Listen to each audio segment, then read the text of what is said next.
Family जो भी friends इस चैनल पर नए हो इस चैनल को लाइक शेयर और सब्सक्राइब जरूर कर लें। फ्रेंड्स आप सभी के बीच लेके आया हूँ एमटीएस में पूछे जा रहे क्वेश्चन का सीरीज। फ्रेंड्स आज 1 सितंबर 2023 में जो भी फर्स्ट शिफ्ट में पूछे गए क्वेश्चन है उसके बारे में हम लोग डिस्कस करते हैं। फ्रेंड्स चलिए चलते हैं। फ्रेंड्स आज के शिफ्ट में पहला क्वेश्चन नॉर्मल पूछा गया था। आप लोग के क्वेश्चन के अनुसार उलट फेर जरूर किया गया होगा क्वेश्चन में। वैसे पहला क्वेश्चन देखिए, अब मेरे अनुसार हम जो लिखे हैं उसके अनुसार क्वेश्चन देखिए क्या लिखा हुआ है। 15 अगस्त 1947 ईस्वी को पंडित जवाहरलाल नेहरू द्वारा सबसे पहले तिरंगा झंडा कहाँ फहराया गया था? कि जवाहरलाल नेहरू के द्वारा 15 अगस्त 1947 ईस्वी को तिरंगा झंडा सबसे पहले कहाँ फहराया गया था, ये क्वेश्चन पूछा गया था। फ्रेंड्स इसका आंसर होगा लाहौरी गेट, जो कि दिल्ली के लाल किले के लाहौरी गेट पे फहराया था जवाहरलाल नेहरू के द्वारा तिरंगा झंडा। फ्रेंड्स सेकंड क्वेश्चन है, यक्षगान किस राज्य का लोक नृत्य है? फ्रेंड्स यक्षगान लोक नृत्य जो है ये कर्नाटक राज्य का लोक नृत्य है। यक्षगान कर्नाटक राज्य का लोक नृत्य है। थर्ड क्वेश्चन पूछा गया था आर्टिकल 44 जो कि नीति निर्देशक सिद्धांत जो कि आयरलैंड के संविधान से लिया गया है, उसी के अंतर्गत 36 से लेके 51 तक का जो अनुच्छेद आर्टिकल है उसी के बीच में से एक क्वेश्चन पूछा गया था आर्टिकल 44 मतलब आर्टिकल 44। इसका मतलब होता है आर्टिकल 44 में क्या दिया हुआ फ्रेंड? यूनिफॉर्म सिविल कोड के बारे में दिया है, एक समान नागरिक संहिता के बारे में इसमें दिया गया है। और एक आर्टिकल पूछा गया था फ्रेंड्स, एक आर्टिकल 149 किससे संबंधित है? 149 किससे संबंधित है? 148 तो सीएजी के बारे में, नियंत्रक महालेखा परीक्षण होना चाहिए, वो 148 में है, 148 में है। वहीं पे 149 में जो सीएजी है उसके कर्तव्य और शक्ति का विवरण किया गया है। तो 149 में कहा गया है भारत के नियंत्रण और महालेखा परीक्षण के कर्तव्यों और शक्तियों से ये 149 संबंधित है। फिर उसके बाद फ्रेंड्स आपका 5 क्वेश्चन है, केलियम किस तत्व का लैटिन नाम है? केलियम पूछा जाएगा। आप एक चीज बताइए, केलियम के से स्टार्ट हो रहा है, केलियम के से स्टार्ट हो रहा है। ये के किसको कहते हैं? हम लोग पोटासियम को कहते हैं। सीरीज सी बात है। केलियम जो है पोटासियम का ही संकेत वर्ड के होता है, उसको केलियम कहा जाता है। चलिए फ्रेंड नेक्स्ट देखिए, ईंट से निर्मित सबसे पुराने मंदिर में से एक भीतरगांव किस राज्य में स्थित है? ये भी क्वेश्चन पूछा गया था। ईंट से निर्मित सबसे पुराने मंदिर में से एक भीतरगांव किस राज्य में स्थित है? फ्रेंड्स ये उत्तर प्रदेश में स्थित है। उत्तर प्रदेश के कानपुर नगर जिले में ये गांव भीतर गांव जो कि ईंट से निर्मित है, ये उत्तर प्रदेश में। Friend next question, T20 world cup में सबसे ज्यादा रन विराट कोहली ने बनाए थे। मतलब ये आपके ऑप्शन के अनुसार वहां पे 5000, 6000, 11000, 15000 इस तरीके से था। फ्रेंड्स अगर आपसे पूछा जाएगा T20 में सबसे ज्यादा रन विराट कोहली तो मारे, फिर उसमें टोटल कितना रन मारे? 11000 ऑप्शन के अनुसार आंसर सही होगी आपकी। उसके बाद अगला क्वेश्चन है, फीफा अंडर 17 महिला कप 2022 में भारत के किस राज्य में नहीं हुआ था? मतलब इस तरीके से दे दिया था, 4-5 ऑप्शन दे दिया था और पूछ दिया गया था कि फीफा अंडर 17 महिला विश्व कप 2022 भारत के किस राज्य में नहीं हुआ था। ये गुजरात ऑप्शन में गुजरात दिया हुआ था, गुजरात में नहीं हुआ था। बाकी वो तीनों ऑप्शन जो थे उसमें फीफा अंडर 19 वर्ल्ड कप हुआ था। फ्रेंड नेक्स्ट चलते हैं, नील नदी अपना जल निम्नलिखित में से किस सागर में गिराती है? नील नदी जो है अपना जल भूमध्य सागर में गिराती है। नील नदी के बारे में हम लोग डिटेल से दूसरे वीडियो में हम लोग इसी सेशन के इसी शिफ्ट के बारे में डिटेल से हम लोग अच्छे से जानकारी करेंगे। फ्रेंड्स जो भी फ्रेंड्स नए हो इस चैनल को लाइक शेयर और सब्सक्राइब जरूर कर ले। फ्रेंड्स चलिए नेक्स्ट चलते हैं, कुमुदिन लखिया और शोभा नारायण किस नृत्य से संबंधित है? एक कुमुदिन लखिया है, एक शोभा नारायण है। ये दोनों उत्तर प्रदेश के कथक नृत्य से संबंधित है, जो कि उत्तर प्रदेश का ये कथक नृत्य है उससे संबंधित है। फिर नेक्स्ट चलिए, एक पूछा गया था सबसे इजी, चीनी की आधिकारिक भाषा कौन सी है? चीनी की आधिकारिक भाषा तो हम लोग सब जानते हैं क्या है, मंदारिन है चीन का आधारिक भाषा। और मंदारिन का ही दूसरा नाम अगर पूछा जाएगा तो पुंतो धुआ नाम है। दूसरा नाम क्या है फ्रेंड्स? पुंतो धुआ है। नेक्स्ट बात करते हैं सबसे इजी, बहुत ज़्यादा इजी, कि सांगपो जो है किस नदी को जाना जाता है? सांगपो के नाम से किस नदी को जाना जाता है? तो हम लोग जानते हैं कि जो तिब्बत से निकलती है ब्रह्मपुत्रा को तिब्बत में ही सांगपो के नाम से जाना जाता है। उसके बाद आती है अरुणाचल प्रदेश में डिंग के नाम से जाना जाता है। फिर उसके बाद आ जाती है इंडिया मतलब अरुणाचल प्रदेश से अंदर, उसके बाद आती है अंदर की ओर जाती है तो उसको ब्रह्मपुत्रा के नाम से भी जाना जाता है। फ्रेंड्स चलिए नेक्स्ट चलते हैं। एक क्वेश्चन आपसे पूछा गया था, पूर्वी पश्चिमी गलियारा आपस में किसको किसको जोड़ती है? पूर्वी पश्चिमी गलियारा आपस में किसको किसको जोड़ती है? पूर्वी पूर्वी पूछा जाएगा तो असम के सिलचर से, और पश्चिमी पूछा जाएगा तो गुजरात के पोरबंदर को जोड़ने का काम करता है। उसका इसके बीच में जो NH वो 44 होता है, NH 44, ये पूर्वी पश्चिमी गलियारा आपस में जोड़ने का काम करता है फ्रेंड्स। चलिए नेक्स्ट चलते हैं। ब्लैक रिएक्शन तकनीक किस वैज्ञानिक ने खोजा था? पूछा गया था ब्लैक रिएक्शन, ये जो न्यूरॉन के संबंध को, न्यूरॉन का चित्रित करना, हर एक चीज़ को दिखाना, ये ब्लैक रिएक्शन तकनीकी के द्वारा हुआ था। इसका वैज्ञानिक का नाम था कैमिली गोल्गी नाम था। इसके वैज्ञानिक का नाम क्या था? कैमिली गोल्गी, एक ऑप्शन में दिया हुआ था। ठीक, अब नेक्स्ट क्वेश्चन देखिए क्या लिखा हुआ है। नेरिको रावण एक जनजाति है, और कुरीविकरण समुदाय किस राज्य की अनुसूचित जाति में शामिल है? याद रखिएगा, नेरिको रावण और कुरीविकरण, इसको तमिलनाडु सरकार के द्वारा इसको नए जनजाति के रूप में मिला लिया। ये आपका क्वेश्चन पूछा गया था फ्रेंड्स। महादेवी गोविंद रनाडे द्वारा किस संगठन की स्थापना की गई थी? मतलब आपके ऑप्शन के अनुसार उसमें दिया हुआ था महादेव गोविंद रनाडे के द्वारा किस संगठन की स्थापना किया था। तो लास्ट में सबसे 4 नंबर का जो ऑप्शन था उसमें दिया हुआ था पूना सार्वजनिक सभा का स्थापना किया था, जो कि 2 अप्रैल 1870 ईस्वी में ये पूना सार्वजनिक सभा का स्थापना किया गया था। नेक्स्ट क्वेश्चन है बाबू, हिंदू कैलेंडर के अनुसार गुरु नानक जी का जन्म किस महीने में मनाया जाता है? अब हिंदू कैलेंडर के अनुसार गुरु नानक जी का जन्म कार्तिक मास के महीनों में, वही मास का मतलब महीना ही हुआ, कार्तिक में मनाया जाता है फ्रेंड्स। अब नेक्स्ट क्वेश्चन है, इनमें से कौन सा शब्द तैराकी? अब पूछा गया था, कुछ ऑप्शन दे दिया गया था, इसमें से पूछ दिया गया था कि तैराकी से कौन सा संबंधित नहीं है। तो एक उसमें था पेनल्टी कॉर्नर, जो होता था वो तैराकी से संबंधित नहीं था। पेनल्टी जो कॉर्नर होता है वो तैराकी से संबंधित नहीं था, बाकी सब जितने भी ऑप्शन दिए हुए थे वो तैराकी से संबंधित था। नेक्स्ट क्वेश्चन देखिए बाबू क्या लिखा हुआ है, इसमें से किस संस्थान की स्थापना कोलकाता में की गई थी? मतलब कोलकाता में की गई थी, उसमें बहुत सारा ऑप्शन दिया हुआ था, प्रार्थना समाज, उसके बाद आर्य समाज और रामकृष्ण मिशन। तो इसका सटीक आंसर होगा कि रामकृष्ण मिशन का जो स्थापना हुआ था वो कोलकाता में हुआ था। कहाँ हुआ था फ्रेंड्स? कोलकाता में हुआ था। नेक्स्ट क्वेश्चन देखिए, 20वां क्वेश्चन देखिए इसका, रानी मेचैया को 2023 में किस नृत्य के लिए पद्मश्री पुरस्कार से सम्मानित किया गया? रानी नचैया, ये नाम बहुत यूनिक है, इस तरीके से क्वेश्चन पूछा जा रहा है फ्रेंड्स, इसको बार बार अच्छे से बहुत डिटेल से पढ़िएगा। रानी मचैया को 2023 में किस नृत्य के लिए पद्मश्री पुरस्कार से सम्मानित किया गया?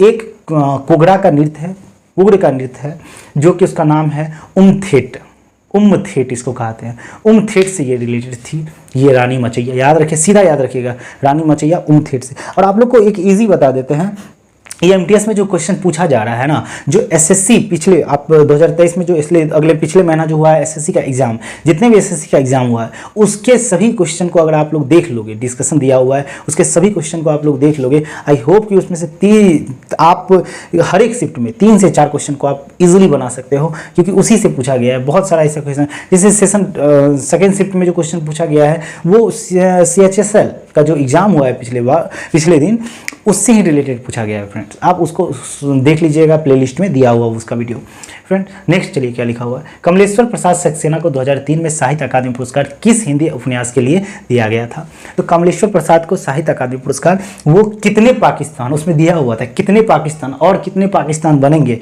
उसको कमलेश प्रसाद सक्सेना को 2003 में ही साहित्य अकादमी पुरस्कार इसी उपन्यास के लिए दिया गया था। उपन्यास का नाम सुन लीजिएगा, कितने पाकिस्तान। इस उपन्यास को 2005 में पद्म भूषण से भी सम्मानित किया गया।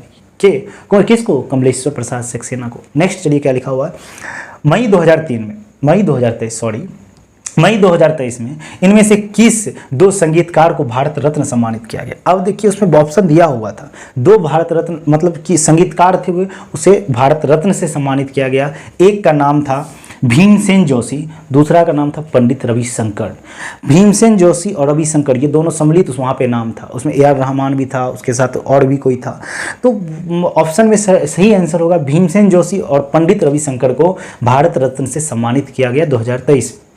नेक्स्ट 23वां क्वेश्चन देखिए, पृथ्वी के पपड़ी में प्रचुर मात्रा में 7वें धातु पूछ दिया गया था। फ्रेंड्स आपको पहला याद होगा, दूसरा याद होगा, तीसरा भी याद होगा, लेकिन 7वें धातु पूछ दिया गया था, इसको सीधा याद रखिएगा, मैग्नीशियम। टोटल 10 धातु नॉर्मल डिनोट करके रखे हुए हैं, टोटल 10 धातु। हम लोग जब डिस्कशन इसके बारे में पढ़ेंगे बहुत इजीली वे में इसको अच्छे से जानेंगे फ्रेंड्स। नेक्स्ट चलिए चलते हैं, इनमें से कौन सा पुस्तक आयुष्मान खुराना की है? आयुष्मान खुराना के द्वारा जो पुस्तक लिखी गई थी उसका नाम था cracking the code my journey in Bollywood. उसका बुक का नाम था, सलमान खुराना का बुक का नाम क्या था? Cracking the code, my journey in Bollywood. Next चलिए फ्रेंड, क्या लिखा हुआ है? एक इकोनॉमिक्स से 2 क्वेश्चन, इकोनॉमिक्स से हमको जहाँ तक मेरे स्टूडेंटों के द्वारा जो क्वेश्चन आया फ्रेंड्स, 2 इकोनॉमिक्स के क्वेश्चन आया। एक देखिए क्या लिखा हुआ है, उपयोग मूल्यह्रास सहित अर्थव्यवस्था में वस्तु और सेवाओं के कुल उत्पाद को मापने के लिए किसका प्रयोग किया जाता है? किसी भी वस्तु और सेवाओं के कुल उत्पाद को मापने के लिए किसका उपयोग किया जाता है? सीधी सी बात है, वस्तु है उसके सेवाओं के जो उत्पाद के इसको मापने का यूज किया जाता है जीडीपी। नॉर्मल पता है हम लोग को, जीडीपी का फुल फॉर्म तो हम लोग को पता है ना जी। जीडीपी का फुल फॉर्म क्या होता है? Gross domestic product. नहीं लिखा गया है, इसको यहाँ पे आंसर लिख देते हैं जीडीपी, ग्रॉस डोमेस्टिक प्रोडक्ट। सीधी सी बात है, सकल घरेलू उत्पाद का नाम सुने हैं ना, वही होता है जीडीपी। एक सबसे बहुत ही ज़्यादा इजी क्वेश्चन पूछ दिया गया था इकोनॉमिक्स में, डेबिट कार्ड और क्रेडिट कार्ड में अंतर बताइए। इजी, किसी से भी पूछिएगा डेबिट कार्ड क्या है, क्रेडिट कार्ड क्या है, आज के समय में, डिजिटल इंडिया के समय में, या जो कार्ड जब से रखने लगा है वो इजीली वे में बता देगा कि डेबिट कार्ड क्या है, क्रेडिट क्या है, कार्ड क्या है। डेबिट कार्ड क्या होता है फ्रेंड्स? जो आपकी मनी है आप उसको उपयोग में ले सकते हैं। लेकिन क्रेडिट कार्ड का मतलब होता है जो बैंकों के द्वारा जो मनी आपको दिया जाता है उसका तो उपयोग आप तो कर ही सकते हैं, लेकिन उसके लिए भी एक समय निर्धारण किया जाता है कि उस समय के अनुसार आप उसके पैसा को रिटर्न कर दीजिएगा। जैसे आप हमसे कर्ज ले लीजिए, कर्ज लेने के बाद एक समय देंगे आपको कि इस समय के अंदर आप क्या कीजिए, हमको रिटर्न कर दीजिए। उसी तरीके से होता है क्रेडिट कार्ड। क्रेडिट कार्ड भी एक बैंक के द्वारा चलाया हुआ एक ऋण कह सकते हैं कि ऋण कहते हैं ना, साहूकार वगैरह सब बैठे हुए रहते हैं, साहूकार क्या करते हैं, दूसरे उसके पास आता है ऋण लेने के लिए तो उसको किसी न किसी को ऋण दे देते हैं, मतलब कर्ज जिसको कहते हैं हम लोग अपने लैंग्वेज में कि ब्याज पे पैसा किसी को देना, तो वही होता है क्रेडिट कार्ड होता है। कुछ समय के लिए पैसा देते हैं, फिर उसको एक समय निर्धारित समय के अनुसार उस पर ब्याज वगैरह सब लगा के वो पैसा रिटर्न फिर ले लिया जाता है बैंकों के द्वारा। यही एक लास्ट क्वेश्चन था ये फ्रेंड्स, ये फर्स्ट शिफ्ट में पूछा गया ये सभी क्वेश्चन है फ्रेंड्स। और इस शिफ्ट फर्स्ट का फ्रेंड्स आपको बहुत ही डिटेल से एक नोट्स तैयार करके बहुत ही जल्द आप लोग के पास लेके आऊँगा फ्रेंड्स। और ये तो सिर्फ ब्रीफली बस संक्षिप्त में बताया गया, इसका ये आंसर होगा, इसका ये आंसर होगा, इसके बारे में बहुत अच्छे से डिटेल करके आपके समक्ष बहुत जल्द लेके आऊँगा फ्रेंड्स। जो फ्रेंड्स इस चैनल पर नए हो इस चैनल को लाइक शेयर और सब्सक्राइब जरूर कर दें फ्रेंड्स। इसी तरीके से जितने MTS में जितने शिफ्ट के एग्जाम हुए हैं हर एक का हम लोग अच्छे से इसका आंसर की लेके आपके पास प्रोवाइड होगा, और आप लोग इस चैनल को सब्सक्राइब जरूर कर दें फ्रेंड्स। तो अवर क्योंकि फैमिली जो भी फ्रेंड्स इस चैनल पर नए हो इस चैनल को लाइक शेयर और सब्सक्राइब जरूर करें फ्रेंड्स। आप सभी के बीच आज मैं लेके आया हूँ 1 सितंबर का सेकेंड शिफ्ट का एनालिसिस लेके आया हूँ जीके का MTS का फ्रेंड्स। MTS 2023 में जो भी क्वेश्चन पूछे जा रहे हैं जीके सेक्शन का आप सभी के बीच इसी तरीके से वीडियो जैसे ही शिफ्ट खत्म हुआ उसी तरीके से आपके पास प्रोवाइड कर दिया जाएगा फ्रेंड्स। चलिए सेकेंड शिफ्ट में क्या क्या चीज़ पूछा गया है हर एक क्वेश्चन को अच्छे से देखते हैं और उसके आंसर को ब्रीफली रूप से निकलते हैं फ्रेंड्स। चलिए फ्रेंड्स चलते हैं। पहला क्वेश्चन दिया हुआ, मित्र मेला एक क्रांतिकारी संगठन था जिसकी स्थापना किसके द्वारा किया गया था? इसकी स्थापना जो है मित्र मेला की स्थापना 1899 ईस्वी में विनय दामोदर सावरकर के द्वारा किया गया था। फिर यही मित्र मेला 1904 ईस्वी में जाके अभिनव भारत का फॉर्म ले लिया, अभिनव भारत के नाम से जानने लगा फ्रेंड्स। सेकंड क्वेश्चन पूछा गया है, देखिए प्लेइंग इट्स माय वे, ये किसकी आत्मकथा है? जो मतलब क्रिकेट के भगवान माने जाने वाले सचिन तेंदुलकर की ये आत्मकथा है, playing it my way. Next question friend देखिए क्या लिखा हुआ है, red earth and pouring rain, red earth and pouring rain अतिरेन उपन्यास के लेखक कौन है? विक्रम चंद्र है फ्रेंड्स। ऑप्शन में दिया हुआ था विक्रम चंद्र इसके इस उपन्यास के लेखक हो जाएंगे फ्रेंड्स। फिर से सुनिएगा friends, read earth and pouring rain ये किसकी उपन्यास है? तो विक्रम चंद्र की उपन्यास है फ्रेंड। नेक्स्ट क्वेश्चन पूछा गया था फ्रेंड, मौलिक अधिकार से पूछा गया था कि आर्टिकल 29 से लेके 30 तक किससे संबंधित है? आर्टिकल 29 और 30 किससे संबंधित है? तो ये हम लोग को पता होना चाहिए। मौलिक अधिकार टोटल 6 है, जो मौलिक अधिकार में उसमें से एक आ जाता है 29 से 30। इसके अंतर्गत ये कल्चर एंड एजुकेशन राइट्स है, संस्कृति और शिक्षा अधिकार के अंतर्गत ये 29 और 30 आ जाता है फ्रेंड्स। नेक्स्ट चलते हैं फ्रेंड्स, 5वां क्वेश्चन, ये देखिए देश बंधु के नाम से किसे जाना जाता है? देश बंधु के नाम से किसे जाना जाता है फ्रेंड्स? आपको बता दूं, देश बंधु के नाम से चित्तरंजन दास को जाना जाता है। अगर मान लीजिए आने वाले शिफ्ट में अगर कुछ ऐसा पूछ दिया जाए क्वेश्चन कि अभी तो देश बंधु से पूछा गया है, फिर बाद में पूछ सकता है आपको दीन बंधु किसे जाना जाता है, दीन बंधु के नाम से किसे जाना जाता है, तो याद रखिएगा चार्ल्स फिर एंड्रयूज को जाना जाता है। देश बंधु चित्तरंजन दास और दीन बंधु चार्ल्स फिर एंड्रयूज को जाना जाता है friends. Next question friend, Vriddheshwar मंदिर किस राज्य में स्थित है? फ्रेंड्स आपको बता दूं, वृद्धेश्वर मंदिर तंजौर जो कि तमिलनाडु है, तमिलनाडु राज्य है, उसी तंजौर में ये वृद्धेश्वर मंदिर स्थापित है। ये एक शिव भगवान का मूर्ति है, यहाँ पे शिव भगवान का प्रतिमा यहाँ पे बना हुआ है, एक लिंग बना हुआ है शिव भगवान का, यहाँ पे शिव जी का पूजा किया जाता है।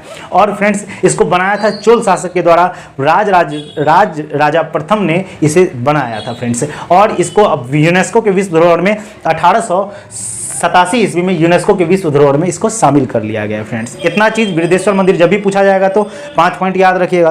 वृद्धेश्वर मंदिर तंजौर जो कि तमिलनाडु राज्य में स्थित है, ये शिव भगवान का पूजा किया जाता है इसमें। इसका जो निर्माण करवाया था वो चोल शासक राजा प्रथम ने करवाया था और यूनेस्को में इसको 1887 ईस्वी में इसको शामिल कर लिया गया था फ्रेंड्स। नेक्स्ट चलते हैं, वायुमंडल के परत में मौसम परिवर्तन, सीधी सी बात है फ्रेंड्स, मौसम परिवर्तन कहाँ होती है? शुरू में, मतलब टोपोस्फीयर क्षोभ मंडल में होती है, इसीलिए इसका आंसर हो जाएगा फ्रेंड्स क्या? वायुमंडल के किस परत में मौसम परिवर्तन होता है? तो ये ट्रोपोस्फीयर क्षोभ मंडल हो जाएगा फ्रेंड्स।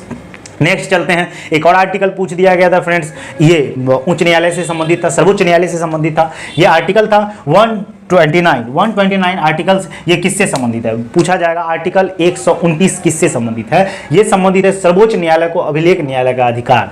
याद रखिएगा फ्रेंड्स, 129 जो है सर्वोच्च न्यायालय को अभिलेख न्यायालय का अधिकार मिला है, यही 129 अनुच्छेद 129 के तहत सर्वोच्च न्यायालय को अभिलेख न्यायालय का अधिकार मिला है फ्रेंड्स। नेक्स्ट चलते हैं फ्रेंड्स, तमिलनाडु राज्य में ने हाल ही में इनमें से किस पर प्रतिबंध लगाया है? अब देखिए ऑप्शन दिया हुआ था कि तमिलनाडु राज्य ने किस पे प्रतिबंध लगाया। उसमें था जुआ था, लॉटरी था, फिर उसके बाद कुछ मतलब जो भी खेल था उसके रिलेटेड 2-3 और क्वेश्चन था। लेकिन प्रॉपर ढंग से अगर पूछा जाए, तमिलनाडु सरकार ने जुआ पर क्या लगा दिया गया है फ्रेंड? प्रतिबंध लगा दिया गया है फ्रेंड। नेक्स्ट चलिए, नेक्स्ट क्वेश्चन क्या लिखा हुआ है? वसुंधरा दोरा स्वामी को किस नृत्य के लिए 2019 में संगीत नाटक अकादमी अवार्ड से सम्मानित किया गया है? 2019 में ही संगीत नाटक अकादमी से पुरस्कार से नवाजा गया था। किसको? वसुंधरा दोरा स्वामी को। ये किस नृत्य से है फ्रेंड्स? आपको बता दूं इसका आंसर होगा भारतनाट्यम, जो कि भारतनाट्यम नृत्य किस राज्य का है? तमिलनाडु राज्य का है, ये भी आपको याद रखना है फ्रेंड्स। नेक्स्ट चलते हैं फ्रेंड्स, ओडीआई वर्ल्ड कप 2011 किस स्टेडियम में आयोजित किया गया फ्रेंड्स? इसको याद रखिएगा।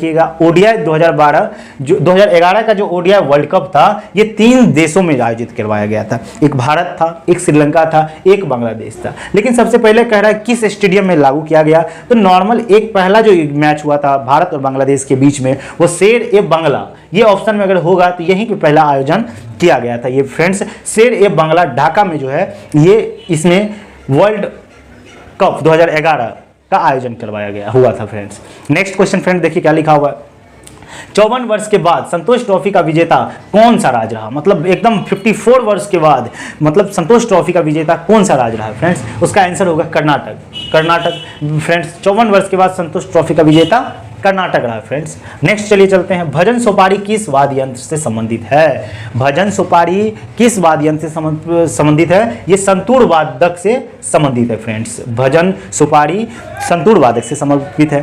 पंडित जसराज किस घराने से संबंधित है? पंडित जसराज याद रखिएगा फ्रेंड, मेवाती घराने से। फ्रेंड्स आप लोग के बीच एक डिटेल से वीडियो भी लाया जाएगा। ये बस अभी आंसर ही सिर्फ बताया जा रहा है, हर एक क्वेश्चन का एक डिटेल और उससे आने वाली संभावित प्रश्न भी लाया जाएगा फ्रेंड्स।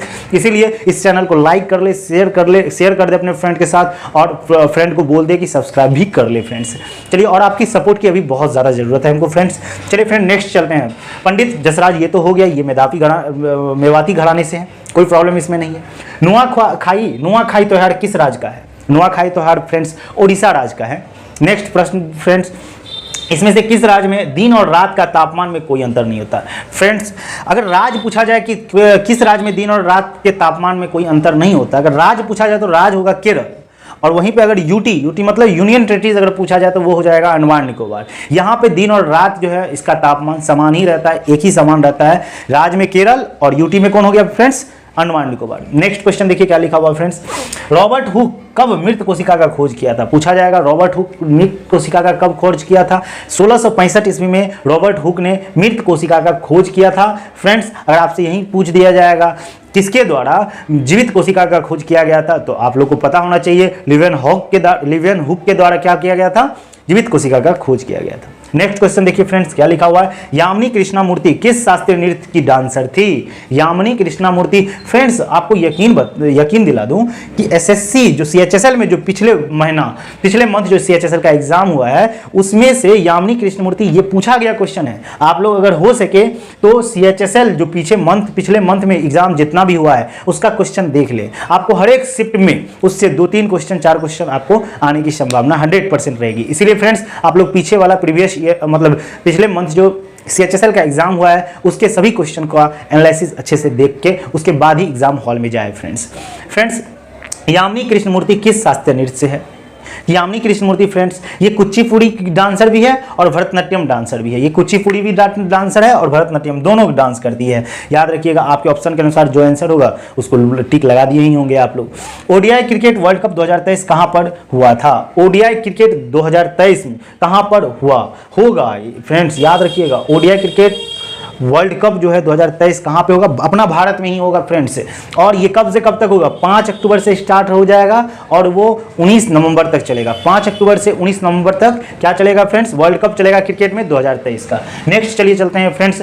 अब एक जनगणना से क्वेश्चन पूछ दिया गया था फ्रेंड्स कि 2011 का जनगणना अभी चल रहा है, 2021 का जनगणना आने वाला है। 2011 की जनगणना से क्वेश्चन पूछ दिया गया था फ्रेंड्स। क्या पूछ दिया गया था, निम्नलिखित में से 2011 की जनगणना के अनुसार किस राज्य का साक्षरता दर सबसे कम है। अब आपके अनुसार ऑप्शन इसमें दिया हुआ था फ्रेंड्स, मिजोरम, केरल, गोवा और त्रिपुरा। हम लोग तो जानते हैं कि सबसे कम साक्षरता दर कहाँ का है, बिहार का है सबसे कम साक्षरता दर। और कितना परसेंट है, 61.80%। कहाँ पे है, बिहार का साक्षरता दर है फ्रेंड्स। उसी तरीके से ऑप्शन के अनुसार अब छांटना था और जिसको ऊपर से याद अगर होगा साक्षरता दर, जैसे सबसे ज्यादा साक्षरता दर कहाँ है, पहला नंबर पे, दूसरा नंबर पे, तीसरा नंबर पे, चौथा नंबर पे, 5वां नंबर, कम से कम 5 उसको साक्षरता दर ऊपर से याद रहेगा, वही इस क्वेश्चन को टिक मार सकता है। अब देखिए फ्रेंड्स पहला नंबर में आ जाता है केरल, जो कि सबसे ज्यादा साक्षरता दर केरल में ही है। इसका परसेंटेज अगर बता दें फ्रेंड्स 94% यहाँ पे साक्षर इंसान है यहाँ पे। फिर दूसरा आता है लक्षद्वीप, लक्षद्वीप में भी 93 के लमसम में लक्षद्वीप में भी है। फिर उसके बाद तीसरा आता है मिजोरम, 91.30% के रूप में मिजोरम आता है फ्रेंड्स। फिर नेक्स्ट आता है फ्रेंड्स, उसके बाद आता है फ्रेंड्स गोवा आ जाता है 88.70% के फॉर्म में।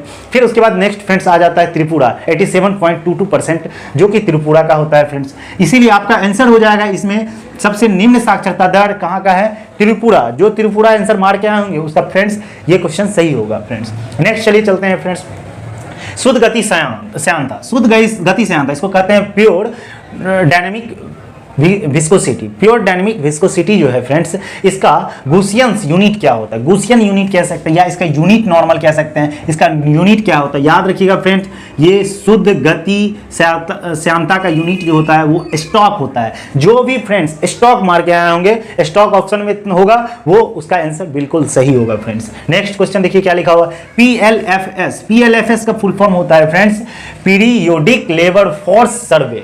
जो पीरियडिक लेबर फोर्स सर्वे के अनुसार शहरी क्षेत्र में 15 वर्ष से ज्यादा उम्र की महिला के बीच, मतलब 15 वर्ष से ज्यादा उम्र की महिला के बीच जनवरी मार्च, याद रखिएगा फ्रेंड, जनवरी मार्च 2023 के दौरान बेरोजगारी दर कितने प्रतिशत थी, ये पूछा गया है। जनवरी 2023 में जो 15 वर्ष की महिला है, उस 15 वर्ष से ऊपर की महिला में बेरोजगारी दर कितनी परसेंट थी फ्रेंड्स, याद रखिएगा। इसकी बेरोजगारी दर कितनी थी, 9.2%। इस बेरोजगारी दर 15 वर्ष से ज्यादा उम्र की महिला की बेरोजगारी दर 9.2%।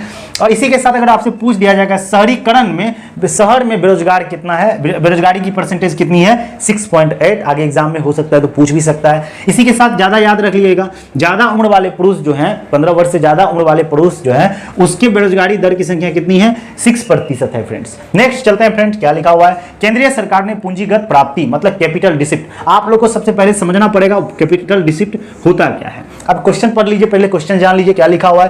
केंद्रीय सरकार ने पूंजीगत प्राप्ति के उदाहरण कौन से हैं, मतलब एग्जाम्पल पूछा गया था कि पूंजीगत जो प्राप्ति है या कैपिटल डिसिप्ट के उदाहरण कौन कौन से हैं। ऑप्शन दिया होगा वहां पे, ब्रांड पर ब्याज भुगतान, एस्कॉर्ट में लाभांश, संपत्ति के किराए, रॉयल्टी, ये सब में से कोई एक होगा आंसर ऑप्शन में, यही सब ऑप्शन में से एक होगा। आपने आई होप कि ठीक किया होगा। इसका प्रॉपर हमको डाटा नहीं मिल पाया फ्रेंड्स, इसीलिए ये थोड़ा सा कैपिटल रिसिप्ट दिया हुआ था, इसको हम थोड़ा सा डिटेल से आपको बताते हैं। कैपिटल रिसिप्ट क्या होता है? जो वित्तीय परिसीमा को घटाती है और सरकार को देय को बढ़ाती है, या ऋण या गैर ऋण दोनों प्राप्त हो सकता है, उसे हम क्या कहते हैं? कैपिटल रिसिप्ट कहते हैं। फिर से समझिए कैपिटल रिसिप्ट क्या लिखा हुआ है। जो वित्तीय परिसंपत्ति को घटाती है, जो संपत्ति है आपकी, उसके संपत्ति को क्या करती है? घटाती है, और सरकार को देय बढ़ाती है, मतलब सरकार को देने योग्य बनाती है।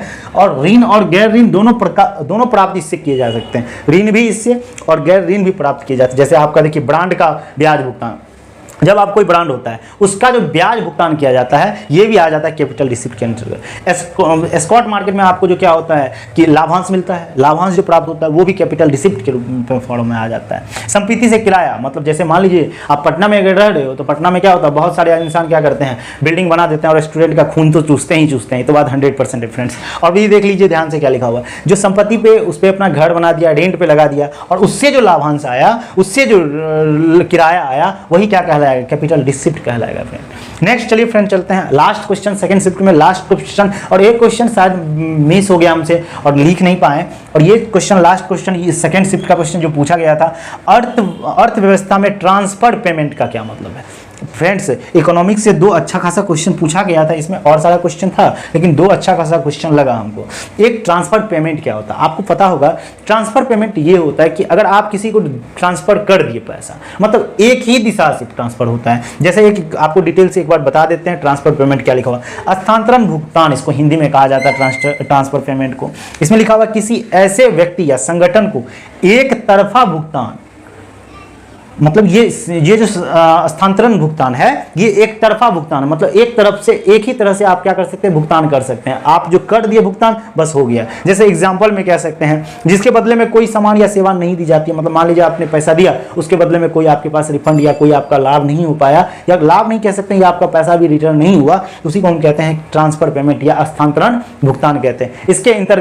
इसके एग्जाम्पल में आ जाते हैं फ्रेंड्स। जैसे आप किसी को गिफ्ट देते हैं, गिफ्ट के बदले में आपको कुछ दिया जाता है? बिल्कुल नहीं दिया जाता है। इसको कहा जाता है क्या चीज़? ट्रांसफर पेमेंट कहा जाता है। गिफ्ट दिए या किसी चैरिटी फंड में आप अपना पैसा डोनेट किए, ये सब क्या कहलाएगा? ट्रांसफर पेमेंट कहलाएगा। उसके साथ साथ गवर्नमेंट को जब टैक्स देते हैं, क्या टैक्स आपको वापस रिटर्न करती है गवर्नमेंट? बिल्कुल नहीं करती है। ये सब कहलाएगा आपको ट्रांसफर पेमेंट के रूप में, फॉर्म में कहलाएगा। नेक्स्ट आपका एग्जाम्पल है कि डोनेशन आप किसी को देते हैं। मान लीजिए कोई बच्चा रहता है या कोई भी संस्थान रहता है, उसको जब आप डोनेशन देने का काम करते हैं, तो वो भी ट्रांसफर पेमेंट के फॉर्म में ही काम आता है फ्रेंड्स आज का सेकंड शिफ्ट का इतना ही क्वेश्चन हम लोग के पास था। और जो भी फ्रेंड्स इस चैनल पर नए हो, इस चैनल को लाइक शेयर सब्सक्राइब जरूर कर ले फ्रेंड्स। इसी तरीके से आपके हर एक शिफ्ट का एनालिसिस बहुत ही बेहतरीन तरीके से लेके आएंगे। ये शॉर्ट ब्रीफ, मतलब कह सकते हैं ये शॉर्ट वीडियो के टाइप से आपको बस आंसर प्रोवाइड करवा दिया जा रहा है कि हाँ आप लोग इससे संतुष्ट हो जाए कि क्या क्या क्वेश्चन पूछा जा रहा है। डिटेल आप लोग के लिए लेके आएंगे, बस कुछ ही समय के बाद आप लोग के पास डिटेल इसका पहुंच जाएगा फ्रेंड्स। धन्यवाद फ्रेंड्स, जय हिंद एंड जय Bharat. Hello friends, welcome to our केओके फैमिली। जो भी फ्रेंड्स इस चैनल पर नए हो, इस चैनल को लाइक शेयर और सब्सक्राइब जरूर कर लें फ्रेंड्स। आप सभी के बीच मैं लेके आया हूँ 4 सितंबर जो एमटीएस का एग्ज़ाम चल रहा है, 4 सितंबर के फर्स्ट शिफ्ट का एनालिसिस लेके आया हूँ फ्रेंड्स। चलिए चलते हैं पहले प्रश्न की ओर। और जो भी फ्रेंड्स इस चैनल पर नए हो, इस चैनल को लाइक कर ले, शेयर कर ले और फ्रेंड के साथ शेयर कर ले और सब्सक्राइब भी कर ले फ्रेंड्स। चलिए चलते हैं आज के पहले प्रश्न की ओर। पहला प्रश्न ये आया हुआ था कि आईसीसी 2023 वर्ल्ड कप में कितने टीम होंगे। फ्रेंड्स आपको बता दें, आईसीसी वर्ल्ड कप जो है 2023 का भारत में ही आयोजन होने वाला है। इसमें टोटल टीम की संख्या 10 होने वाली है फ्रेंड्स। टोटल टीम की संख्या 10 होने वाली है। ये पहला प्रश्न आया हुआ था फ्रेंड्स। और जो भी फ्रेंड्स को मिल रहा है वो नीचे कमेंट में जरूर बताएं सर यही 100% क्वेश्चन आया था। और 100% आपका यही क्वेश्चन आया था फर्स्ट शिफ्ट में फ्रेंड्स।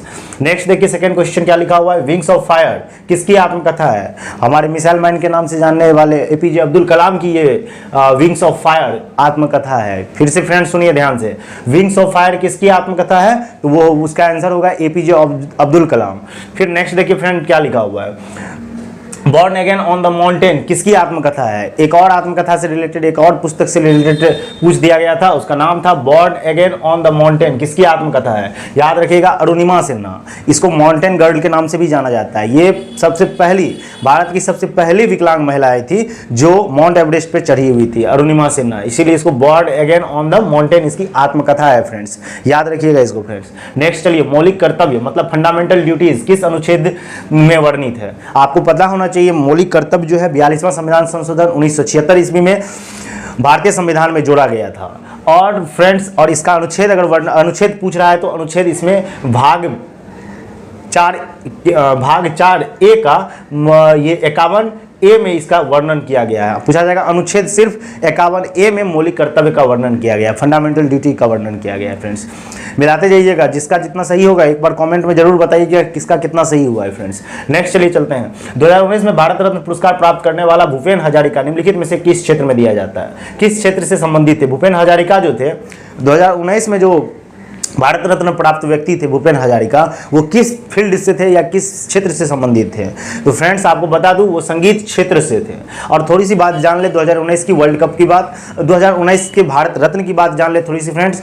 2019 में भारत रत्न 3 व्यक्ति को दिया गया था, एक नाना देशमुख को, फिर एक भूपेन हजारिका, और हमारे पूर्व ये प्रणब मुखर्जी जो राष्ट्रपति थे उनको दिया गया था फ्रेंड्स। और फ्रेंड्स बता दें, भूपेन हजारिका को संगीत क्षेत्र में भारत रत्न पुरस्कार मिला था फ्रेंड्स।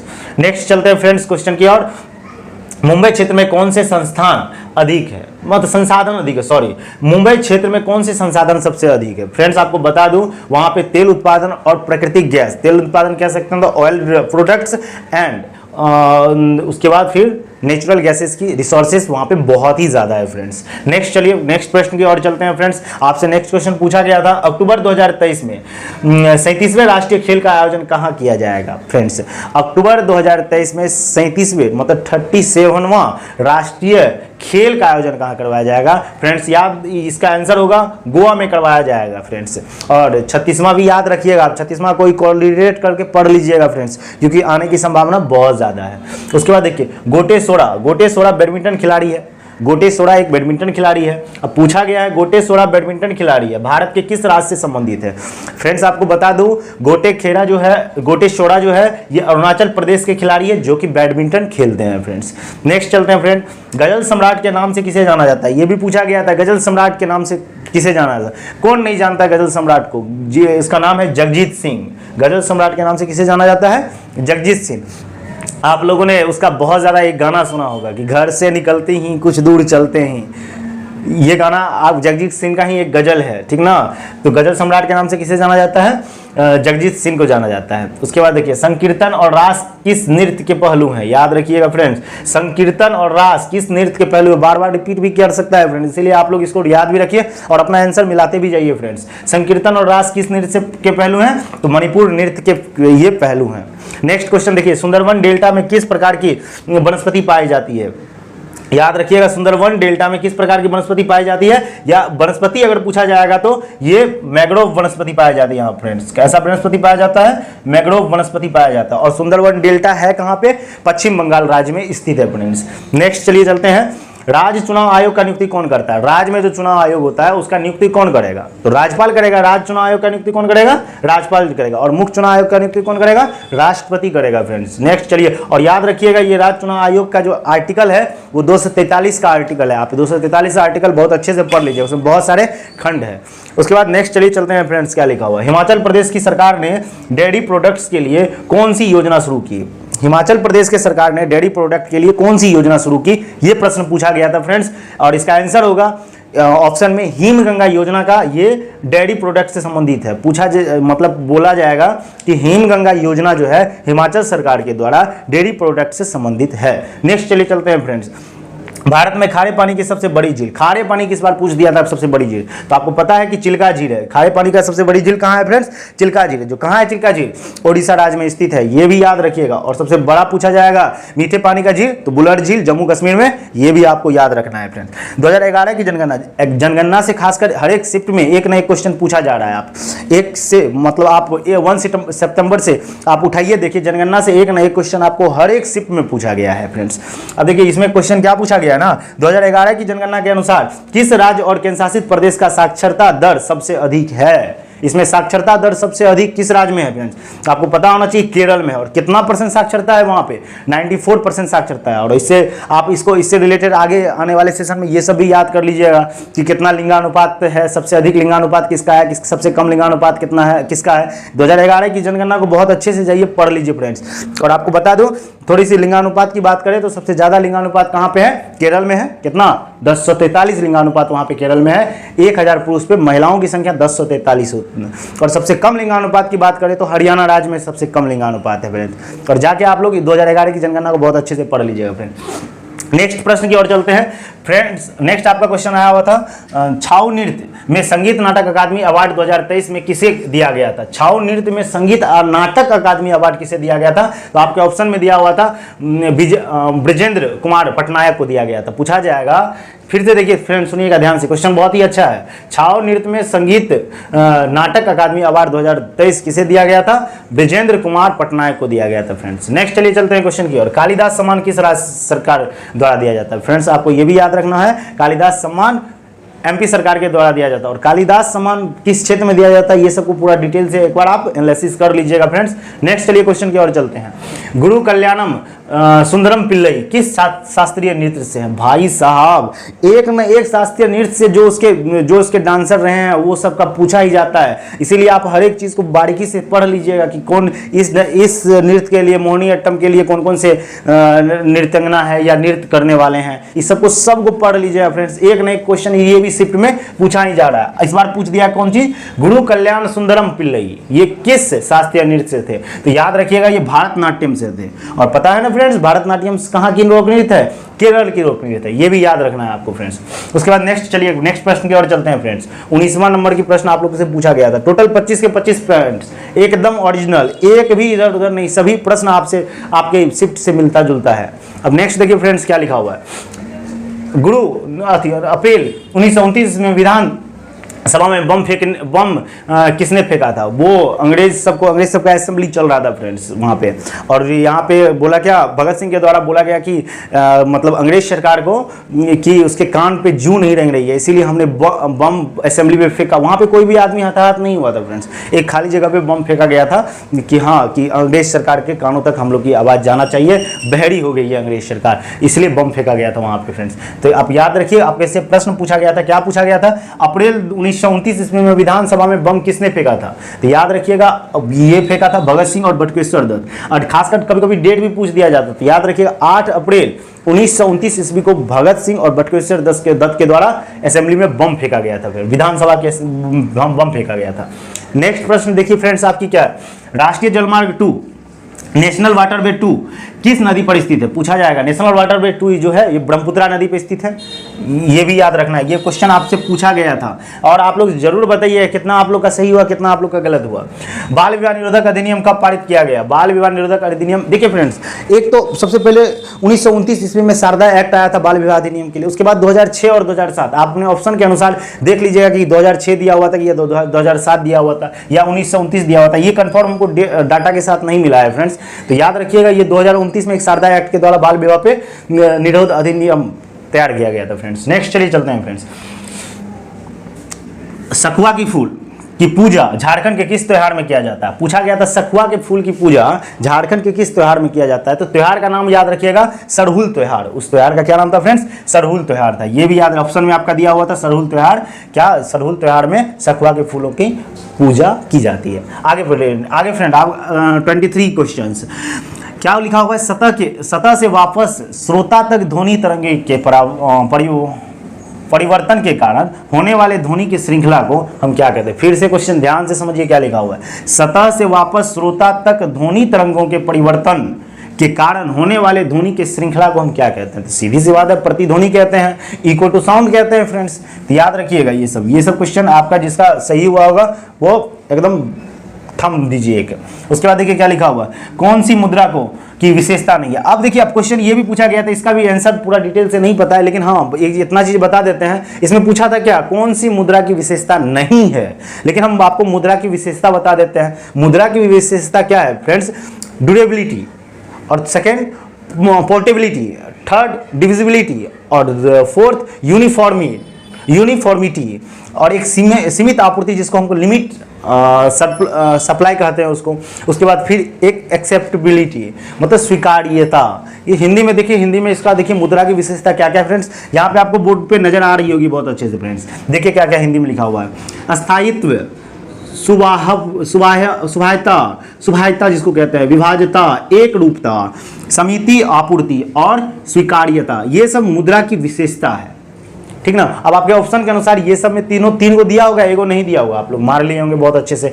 चलिए नेक्स्ट, चलिए एक पूछ दिया था, स्मॉल फाइनेंस बैंक किसको लोन देती है। सीधी सी बात है, स्मॉल फाइनेंस बैंक किसके लिए बनी हुई है, इसका देखिए थोड़ी सी एक डिटेल थोड़ा सा लिखे हुए हैं, उसको आप लोग जान जाइए। देखिए स्मॉल फाइनेंस बैंक किसको लोन देती है, देखिए लघु व्यवसायिक इकाई जो है, मतलब ये स्मॉल फाइनेंस बैंक जो है ये लघु व्यवसायिक इकाई को, छोटे और सीमांत किसान को, सूक्ष्म और लघु उद्योग को, असंगठित सहित असेवा और अल्प सेवा वर्गों को ये क्या देती है, लोन देने का काम करती है। उससे पहले भी एक याद रखिएगा नॉर्मल फ्रेंड्स, यहाँ पे कुछ एक पॉइंट हम बना के लिखे हुए थे, क्योंकि जब इसको रीड कर रहे थे तो इसमें एक पॉइंट और अधिक बन के आया था, क्या, पहला लघु वित्त बैंक। भारत का पहला लघु वित्त बैंक कौन सा है friends, capital small finance bank है, जिसकी स्थापना 2 अप्रैल 2016 को हुआ था, और इसमें टोटल 47 शाखाएं, 47 शाखाएं को प्रचारित किया था फ्रेंड्स। प्रचारित नहीं मतलब प्रसारित किया था, सीधी सी बात है फ्रेंड्स।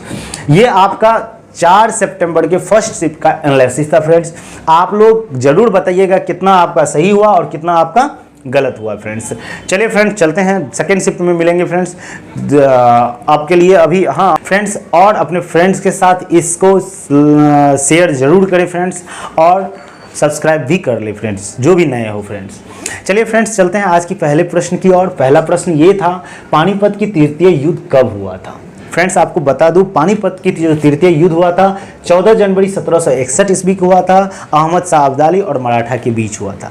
फ्रेंड्स इसके साथ साथ आप लोग को याद भी रखना पड़ेगा कि पानीपत का प्रथम युद्ध और पानीपत का द्वितीय युद्ध कहाँ हुआ था और कब हुआ था और कहाँ हुआ था। अगर आपसे पूछा जाएगा फ्रेंड्स पानीपत का प्रथम युद्ध, तो आप लोग बोलना है 21 अप्रैल 1526 ईस्वी को पानीपत का प्रथम युद्ध हुआ था। और किसके किसके बीच हुआ था, पानीपत का प्रथम युद्ध बाबर और इब्राहिम लोदी के बीच हुआ था फ्रेंड्स।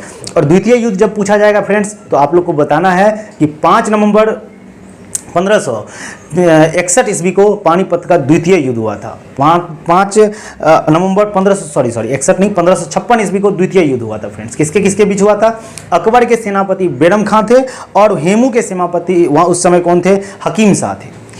अकबर के सेनापति बेरम खां और जो हेमू के सेनापति थे वो हकीम शाह थे, उसके बीच पानीपत का द्वितीय युद्ध हुआ था फ्रेंड्स। चलिए फ्रेंड नेक्स्ट प्रश्न की ओर चलते हैं। अफगानिस्तान की आधिकारिक भाषा क्या है। फ्रेंड्स आपको बता दूं, अफगानिस्तान की आधिकारिक भाषा 2 आधिकारिक भाषा है, एक दारी है और दूसरा पाश्तो है। जो भी फ्रेंड्स दारी और पाश्तो आंसर टिक करके आएंगे उसका आंसर बिल्कुल सही हुआ होगा फ्रेंड्स। फ्रेंड्स आपको बता दें कि इसके साथ साथ हमारे देश के चारों साइड जो बाउंड्री शेयर करते हैं जो भी कंट्री, उसके भी आधिकारिक भाषा को रिमेंबर रखिएगा। जैसे आपको श्रीलंका में पूछ दें, नीचे से चलते हैं फ्रेंड्स, श्रीलंका जैसे पूछ दिया जाए, श्रीलंका का सिंघल और दूसरा लैंग्वेज का तमिल भी है। उसके बाद जस्ट ईस्ट की ओर चलते हैं, ये यहाँ पे बांग्लादेश है। बांग्लादेश का जो आधिकारिक भाषा है वो बंगला है। और फिर उसके बाद चलते हैं म्यांमार की आधिकारिक भाषा फ्रेंड्स वर्मा है। फिर उसके बाद चलते हैं नेपाल की आधिकारिक भाषा फ्रेंड्स नेपाली है। फिर उसके बाद पाकिस्तान की आधिकारिक भाषा फ्रेंड्स उर्दू है। इतना आपको आधिकारिक भाषा याद रखना है फ्रेंड्स। चलिए चलते हैं नेक्स्ट प्रश्न की ओर। आवर्त सारणी के समूह 1 में कौन सा तत्व है जो वायु के संपर्क में आने पर धूमिल हो जाता है।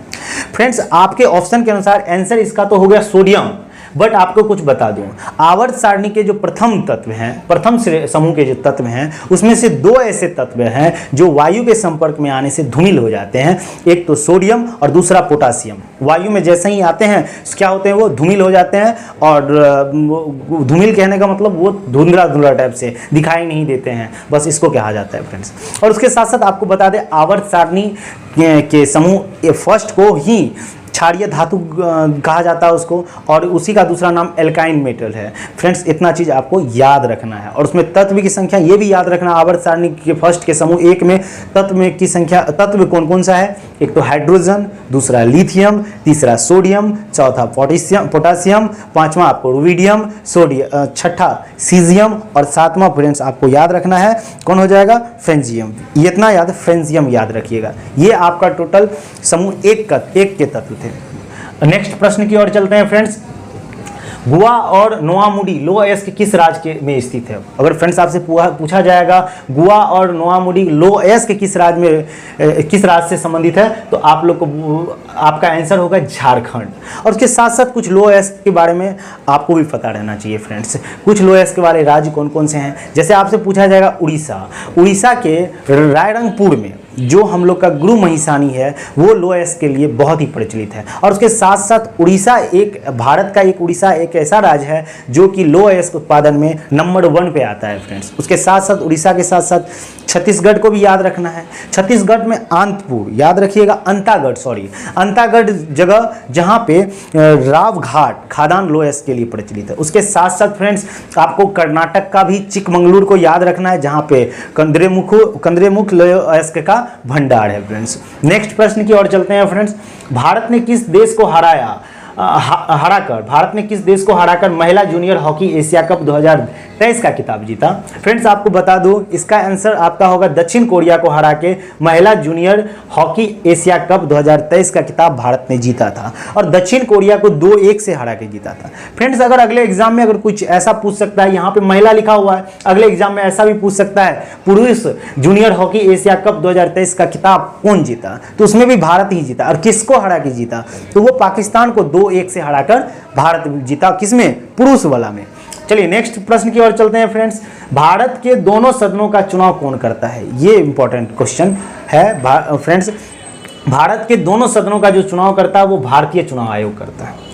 भारतीय चुनाव आयोग करता। अगर आप सबको बता दें भारतीय चुनाव आयोग द्वारा जो चुनाव करवाया जाता है कौन कौन, लोकसभा, राज्यसभा, राज्य के विधानसभा और राष्ट्रपति और उपराष्ट्रपति, इसका ये क्या करवाते हैं, चुनाव करवाते हैं फ्रेंड्स। अगर आपको बता दूं चुनाव से संबंधित हमारे अनुच्छेद में, हमारे संविधान में चुनाव से संबंधित जो भाग है वो भाग 15 है, और अनुच्छेद अगर पूछा जाएगा वो 324 से लेके 329 तक अनुच्छेद वर्णित है चुनाव के संबंध में फ्रेंड्स। नेक्स्ट प्रश्न की ओर चलते हैं फ्रेंड्स।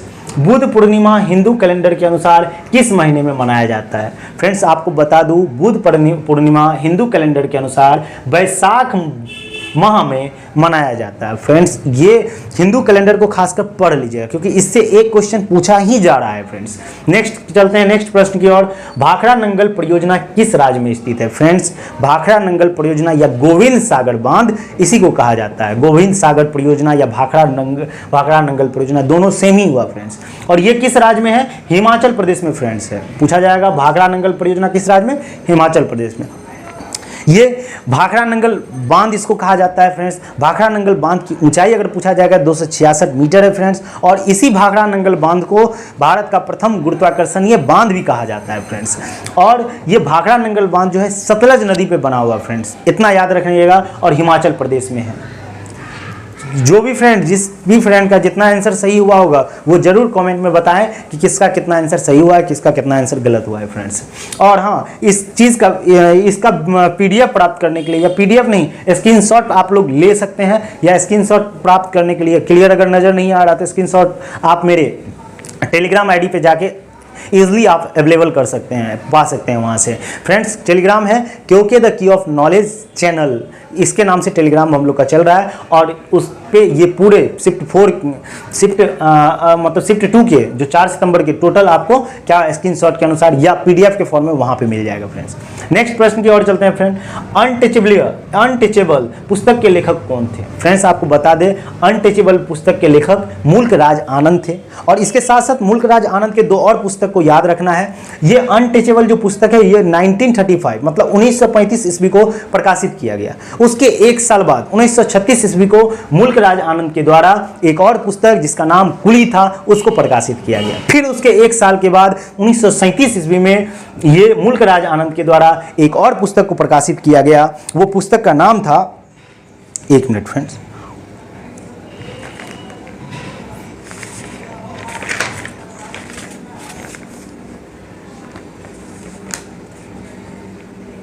हाँ, उस पुस्तक का नाम था two leaves and a birds, two leaves and a bird. याद रखिएगा मुल्कराज आनंद का 3 गो पुस्तक, अनटचेबल्स, कुली और एक लास्ट वाला कौन था, two leaves and a bird.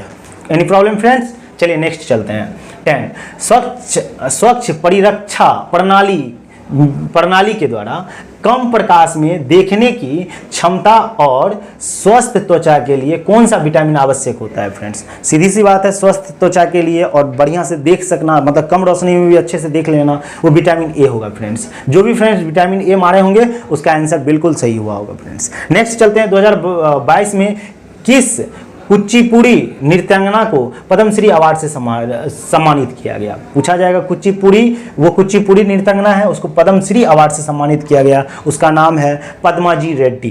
पूछा जाएगा, ये आप लोग को क्वेश्चन आंसर भी जो पद्माजी रेड्डी आंसर लगाए होंगे उसका ये बिल्कुल सही हुआ होगा फ्रेंड्स। और कुचिपुड़ी का कुछ ऐसे मतलब कलाकार हैं जिसको आपको याद रखना। कुचिपुड़ी के कलाकार हैं कौन कौन से फ्रेंड? याद रखिएगा फ्रेंड, कुचिपुड़ी का कलाकार है स्वप्न सुंदरी है, यामिनी कृष्णमूर्ति, जो कि बहुत बार एग्जाम में पूछा गया, यामिनी कृष्णमूर्ति, एक स्वप्न सुंदरी याद रखिएगा, स्वप्न सुंदरी याद रखिएगा, यामिनी कृष्णमूर्ति याद रखिएगा फ्रेंड्स। फिर उसके बाद नेक्स्ट फ्रेंड एक और नाम याद रखिएगा, यामिनी रेड्डी नाम रखिएगा, यामिनी रेड्डी। और उसके बाद एक है कौशल्य रेड्डी। ये सब किससे संबंधित है? कुचिपुड़ी नृत्यांगना है ये सब। चलिए नेक्स्ट प्रश्न की ओर चलते हैं फ्रेंड्स। शंभू महाराज का संबंध कथक में किस घराने से है? पूछा जाएगा शंभू महाराज का संबंध कथक में किस घराने से है? ये जो शंभू महाराज है ये बिरजू महाराज जी के चचा थे। कौन थे?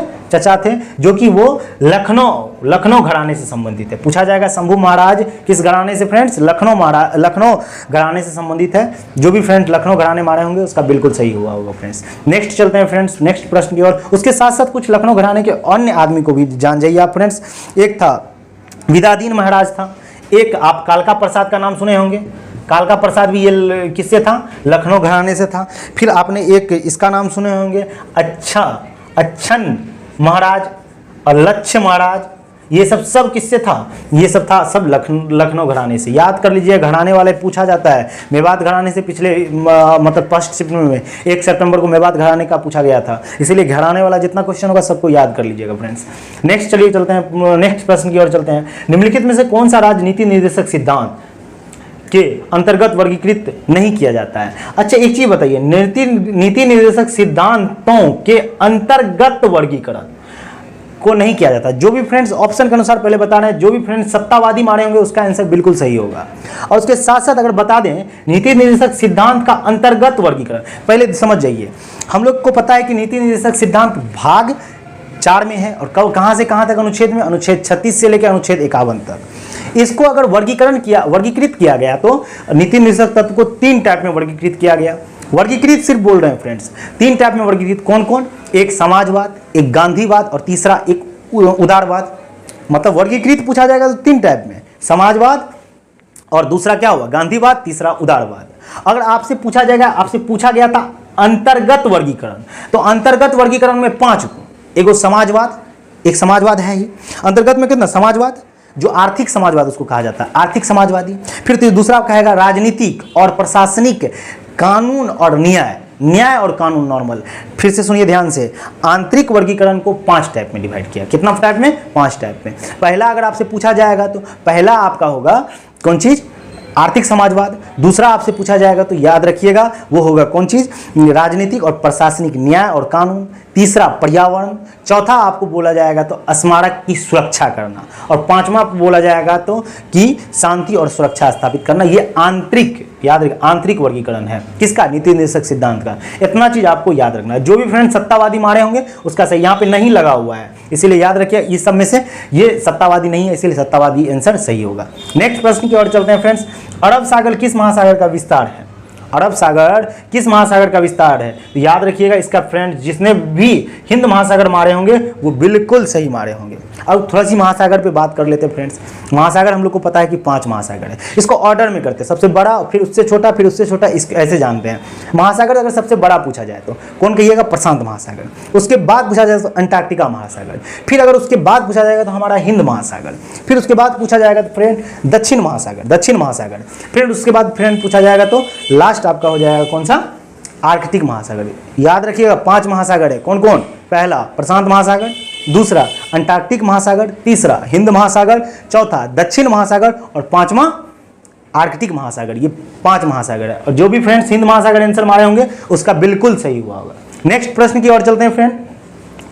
नटवरी लोक नृत्य शैली किस शास्त्रीय नृत्य का अंग है? नटवरी लोक नृत्य शैली ये जो कथक नृत्य का है फ्रेंड्स। जो भी फ्रेंड्स कथक नृत्य मारे होंगे उसका बिल्कुल आंसर सही होगा। अब नेक्स्ट प्रश्न की ओर चलते हैं। बिरसा मुंडा अंतर्राष्ट्रीय हॉकी स्टेडियम किस राज्य में स्थित है? बिरसा मुंडा अंतर्राष्ट्रीय हॉकी स्टेडियम जो है ये राउरकेला, जो कि ओडिशा में है। राउरकेला मतलब राउरकेला में ये स्थित है फ्रेंड्स, जो कि ओडिशा में है। बिरसा मुंडा अंतर्राष्ट्रीय हॉकी, कोई प्रॉब्लम फ्रेंड? जो भी राउरकेला मारे होंगे बिल्कुल वो सही है। राज्य पूछा है तो याद रखिएगा इसके साथ साथ ओडिशा भी लिख दीजिएगा फ्रेंड, ओडिशा में। नेक्स्ट प्रश्न की ओर चलते हैं फ्रेंड्स। 1927 ईस्वी में मंदिर प्रवेश आंदोलन किसने शुरू किया था? याद रखिएगा 1927 में मंदिर प्रवेश आंदोलन जो शुरू किया था कि पहले मंदिर में प्रवेश करने की इजाज़त नहीं देते थे। जो कुछ ब्राह्मणवादी रूढ़ कह सकते हैं सोच के जो आदमी थे वो किसी को भी मंदिर में प्रवेश, जो दलित वो लोग होते थे उसको मंदिर में प्रवेश करने नहीं दिया जाता था। तो याद रखिएगा ये जो आंदोलन चलाए थे B.R. अम्बेडकर। जो भी फ्रेंड्स B.R. अम्बेडकर आंसर मारे होंगे उसका बिल्कुल 100% सही होगा। नेक्स्ट प्रश्न की ओर चलते हैं फ्रेंड्स। एक पुस्तक पूछ दिया गया था, उसका नाम था कौन सी? Sita and illustrated retellings of the Ramayana. ये पुस्तक के लेखक कौन थे? वो होंगे फ्रेंड्स देवदत्त पटनायक, इसके लेखक होंगे फ्रेंड्स। नेक्स्ट पे चलते हैं। अनुसूचित जाति और अनुसूचित जनजाति विधेयक 2022, ये बहुत ही ज्यादा इंपॉर्टेंट क्वेश्चन है फ्रेंड्स। अनुसूचित जाति और अनुसूचित जनजाति विधेयक 2022 किस राज्य से संबंधित है? अब आपके ऑप्शन के अनुसार उसमें दिया होगा कि उसमें उत्तर प्रदेश दिया होगा और बहुत सारे होंगे, लेकिन आपके ऑप्शन के अनुसार एक उत्तर प्रदेश में जो है 2022 का जो है अनुसूचित जाति और अनुसूचित जनजाति विधेयक लागू किया गया था। सिर्फ उत्तर प्रदेश में ही नहीं फ्रेंड्स, उसके साथ साथ 2 और 3 और राज्य में ये अनुसूचित जाति और जनजाति विधेयक 2022 लागू किया गया था। उत्तर प्रदेश में बता दूं तो उत्तर प्रदेश का जो था फ्रेंड्स, उत्तर प्रदेश में गोंड समुदाय एक हुआ करता था। गोंड समुदाय के लोगों को एसटी सूची में शामिल किया गया। और फिर एक दूसरा उत्तर प्रदेश नीचे याद रखिए तमिलनाडु में अगर फ्रेंड्स आपसे पूछा जाएगा तो नारी कोरवन और एक और था कुरुविक्रम। नारी कोरवन और कुरुविक्रम को एसटी सूची में शामिल किया गया फ्रेंड्स। फिर उसके बाद चलिए ईस्ट और वेस्ट। ईस्ट में देख लेते हैं छत्तीसगढ़ में पूछा जाएगा तो फ्रेंड्स एसटी सूची में जो है, जो पहले उस समय वहाँ पे एक भड़िया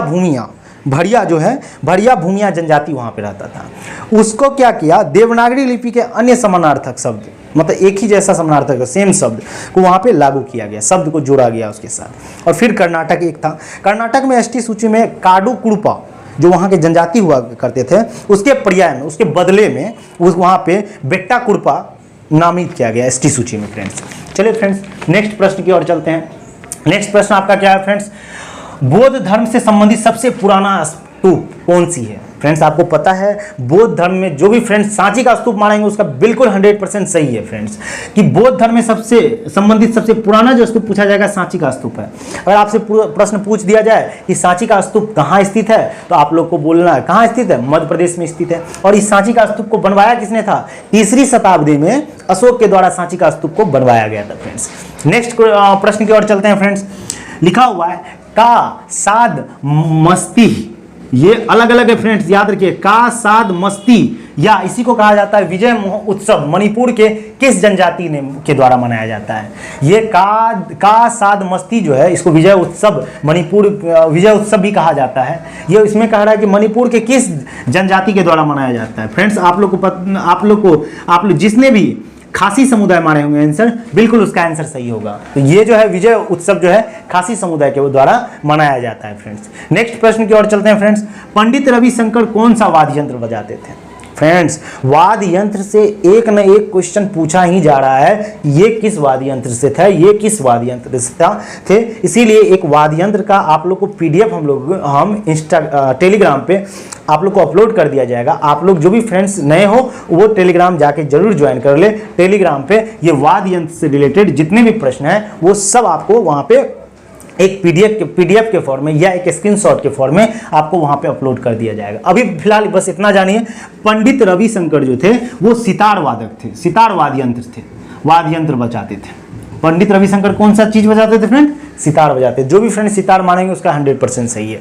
नेक्स्ट चलते हैं प्रश्न की ओर।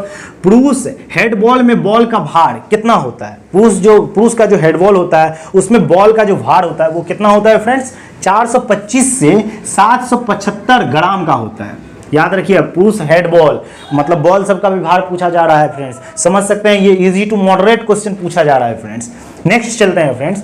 नेक्स्ट और आज का सेकंड शिफ्ट का लास्ट क्वेश्चन फ्रेंड, एक क्वेश्चन हमको नहीं मिल पाया फ्रेंड्स, जितना भी फ्रेंड स्टूडेंटों के द्वारा भेजा गया था बस इतना ही भेजा गया था और एक क्वेश्चन नहीं मिल पाया, आप लोग मैनेज कर लीजिएगा उसको। ये पूछा गया था सूक्ष्म वित्त संस्थान MFI का फुल फॉर्म याद रखिए, इंग्लिश में भी याद रखिएगा, माइक्रो फाइनेंस इंस्टीट्यूशंस। ये माइक्रो फाइनेंस इंस्टीट्यूशन जो है ये क्या होता है? सीधा ऐसे पूछा गया था MFI क्या होता है? तो MFI याद रखिएगा, जो निम्न आय वर्गों को अपना व्यवसाय शुरू करने के लिए सस्ती ब्याज दरों पर कर्ज उपलब्ध कराते हैं उसको हम, वही संस्था है क्या? सूक्ष्म वित्तीय संस्था है जो कि व्यय मतलब कर्ज देने की काम करती है, सीधी सी बात है। तो इतना प्रश्न था आपका फ्रेंड्स, और ज़्यादा प्रश्न मेरे पास नहीं था फ्रेंड्स। एक्चुअली क्या हो जाता है ना, आप लोगों को हम डिटेल नहीं दे पाते हैं, डिटेल देने का तो होता है, लेकिन हाँ जो भी फ्रेंड्स अगर लिखना चाहते हैं कोशिश कीजिएगा कि हम जितना भी बात बोलते हैं उसको कॉपी में लिख लेने के लिए फ्रेंड्स। इससे क्या होगा, आपकी प्रिपरेशन आने वाली टाइम में अगर मान लीजिए आगे कोई एग्जाम होगी उसमें आपकी प्रिपरेशन बहुत ही तगड़ी हो जाएगी। और कोई भी क्वेश्चन का जो आंसर है आप अगर लिख लेते हो वो कभी भूला नहीं जाता हो, आप उसको ईजिली वे में अच्छे ढंग से आप माइंड में रख सकते हैं। इसीलिए जितना भी यहाँ पे बोल रहे हैं, जितना भी यहाँ पे लिखा है, अभी चल रहा है ना, एनालिसिस चल रहा है, बट आपको कॉपी पेन पे जरूर लिखना है फ्रेंड्स। यही चलते हैं थर्ड शिफ्ट में फिर से लेके आएंगे फ्रेंड्स। इसीलिए अलविदा। और जो भी फ्रेंड्स नए हो इस चैनल को प्लीज़ शेयर कर दे फ्रेंड्स, और सब्सक्राइब भी कर ले क्योंकि आप लोगों की हेल्प की बहुत ज़्यादा ज़रूरत है हमको फ्रेंड्स। धन्यवाद। जय हिंद एंड जय भारत। बताएं जरूर कि क्या सही, कितना सही हुआ और कितना गलत हुआ। हाँ सर यही ओरिजिनल क्वेश्चन है, ये भी बताएं फ्रेंड्स। चलिए फ्रेंड्स चलते हैं पहली प्रश्न की ओर।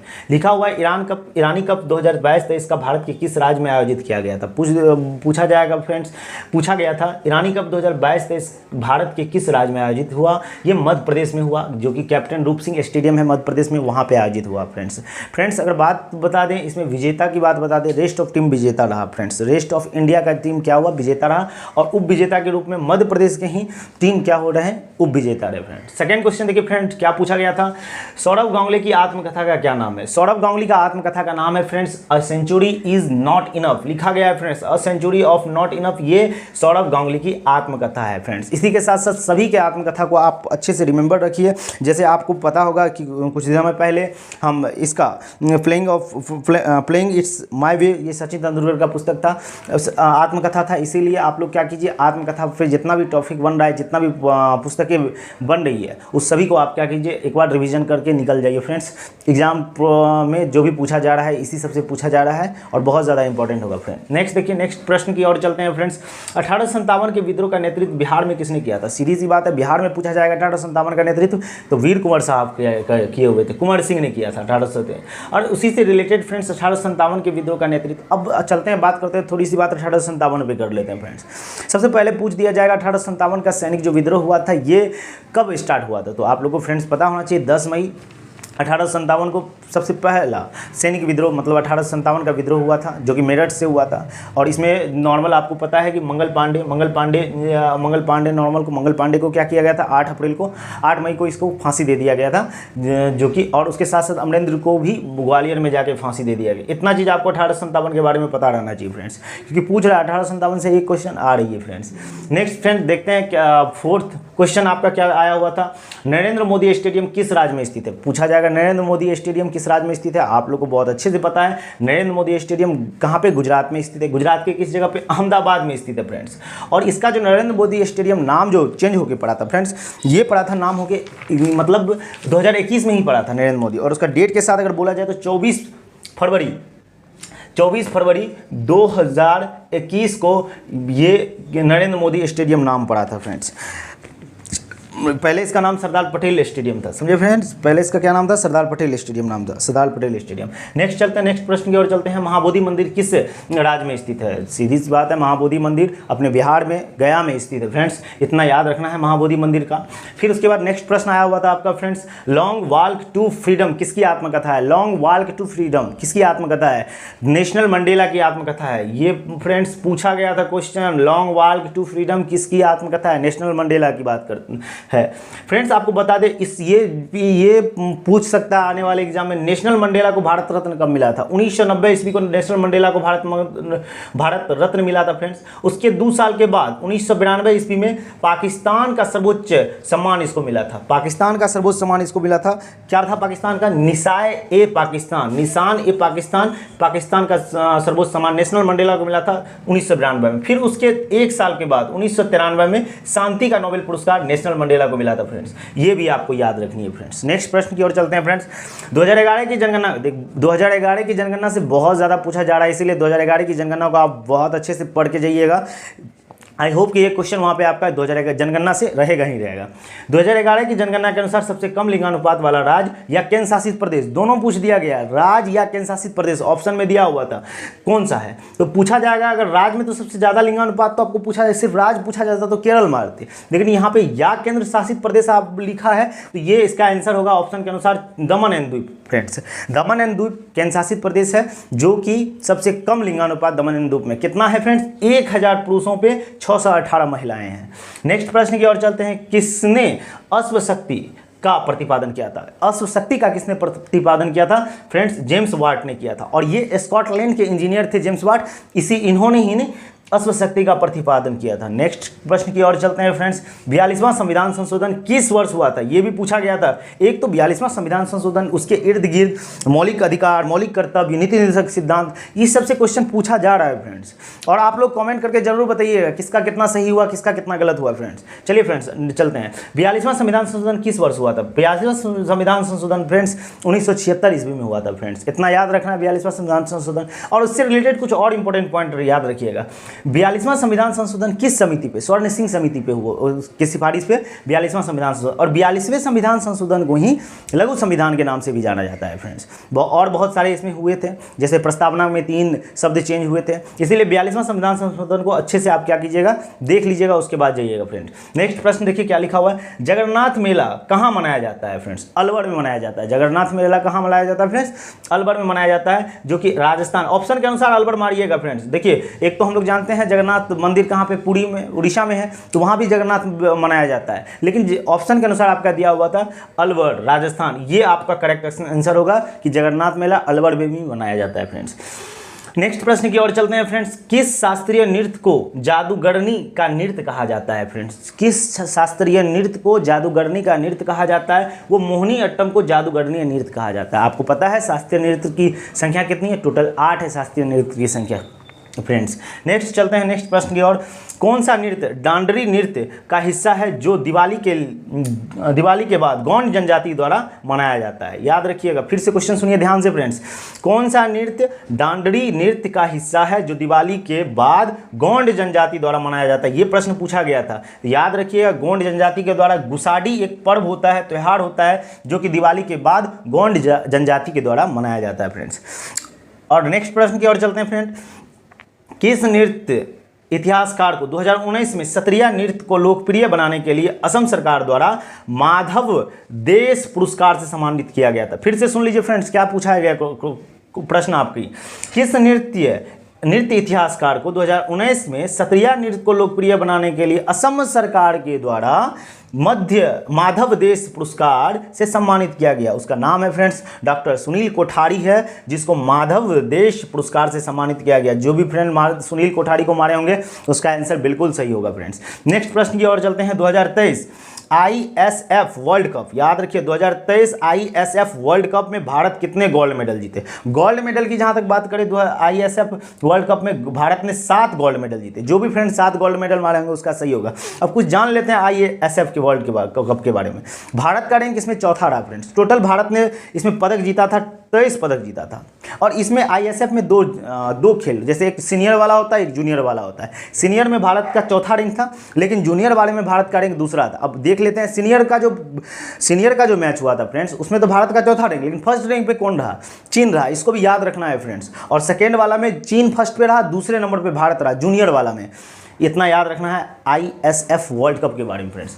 नेक्स्ट प्रश्न की ओर चलते हैं। तो भारत शासन अधिनियम 1935 ईस्वी में से संबंधित कौन सा कथन सही है फ्रेंड्स? ये क्वेश्चन पूछा गया था आपसे कि भारत शासन अधिनियम 1935 से संबंधित कौन सा कथन सही है।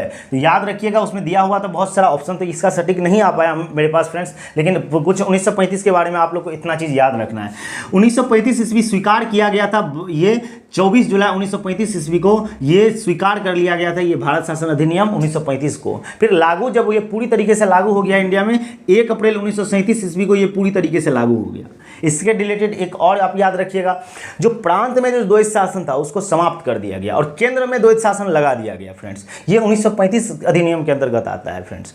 चलिए नेक्स्ट प्रश्न की ओर चलते हैं। मौर्य वंश में बिंदुसार के बाद शासक कौन बना था? अब देखिए मौर्य वंश की बात आई, पहले अपना आंसर देख लीजिए। जो भी फ्रेंड्स अशोक मारे होंगे, बिंदुसार के बाद अशोक आया हुआ था, जो भी अशोक मारे होंगे उसका बिल्कुल सही हुआ होगा। और फ्रेंड्स कुछ जान लेते हैं मौर्य वंश के बारे में। मौर्य वंश तो नॉर्मल हम लोग जानते हैं कि मौर्य वंश के संस्थापक कौन थे? चंद्रगुप्त मौर्य थे। और इसके साथ साथ लास्ट वाला भी अंतिम शासक कौन था? बृहदत्त था। पूछ दिया जाएगा मौर्य वंश का अंतिम शासक कौन था? बृहदत्त था। क्रम याद रखिएगा मौर्य वंश का, पहले चंद्रगुप्त मौर्य आया, फिर बिंदुसार आया, फिर अशोक आया, फिर दशरथ आया, उसके पोता थे दशरथ, फिर उसके बीच में भी एक ये अशोक का बेटा वगैरह सब आया था। तो इस सबको इतना चीज़ याद रखना, मौर्य वंश का एक ब्रीफली आप पढ़ के निकल जाइएगा, क्योंकि पूछा जा रहा है ये सब प्रश्न फ्रेंड्स। नेक्स्ट प्रश्न की ओर चलते हैं। निम्नलिखित में से कौन सा ग्रैमी पुरस्कार जीतने वाला भारत का पहली महिला है?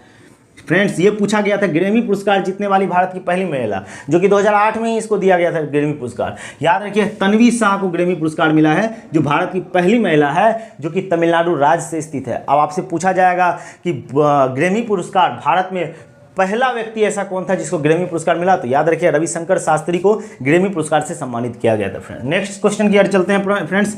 संसद की कार्यपालिका शक्ति किसके लिए जिम्मेवार होता है? आपके ऑप्शन के अनुसार फ्रेंड्स याद रखिएगा, संसद की जो कार्यपालिका शक्ति है वो कृतियों और नीति के लिए जिम्मेदार होता है। जो उसका कृतियां होती है और नीतियां जो बनाया जाता है उसके लिए संसद की कार्यपालिका शक्ति जिम्मेदार होता है। नेक्स्ट प्रश्न की ओर चलते हैं फ्रेंड्स। भारत में कौन सी मानसूनी जलवायु है? भारत में अभी मानसूनी कौन सी जलवायु फ्रेंड? उष्णकटिबंधीय मानसूनी जलवायु, इसको इंग्लिश में कहते हैं टॉपिकल।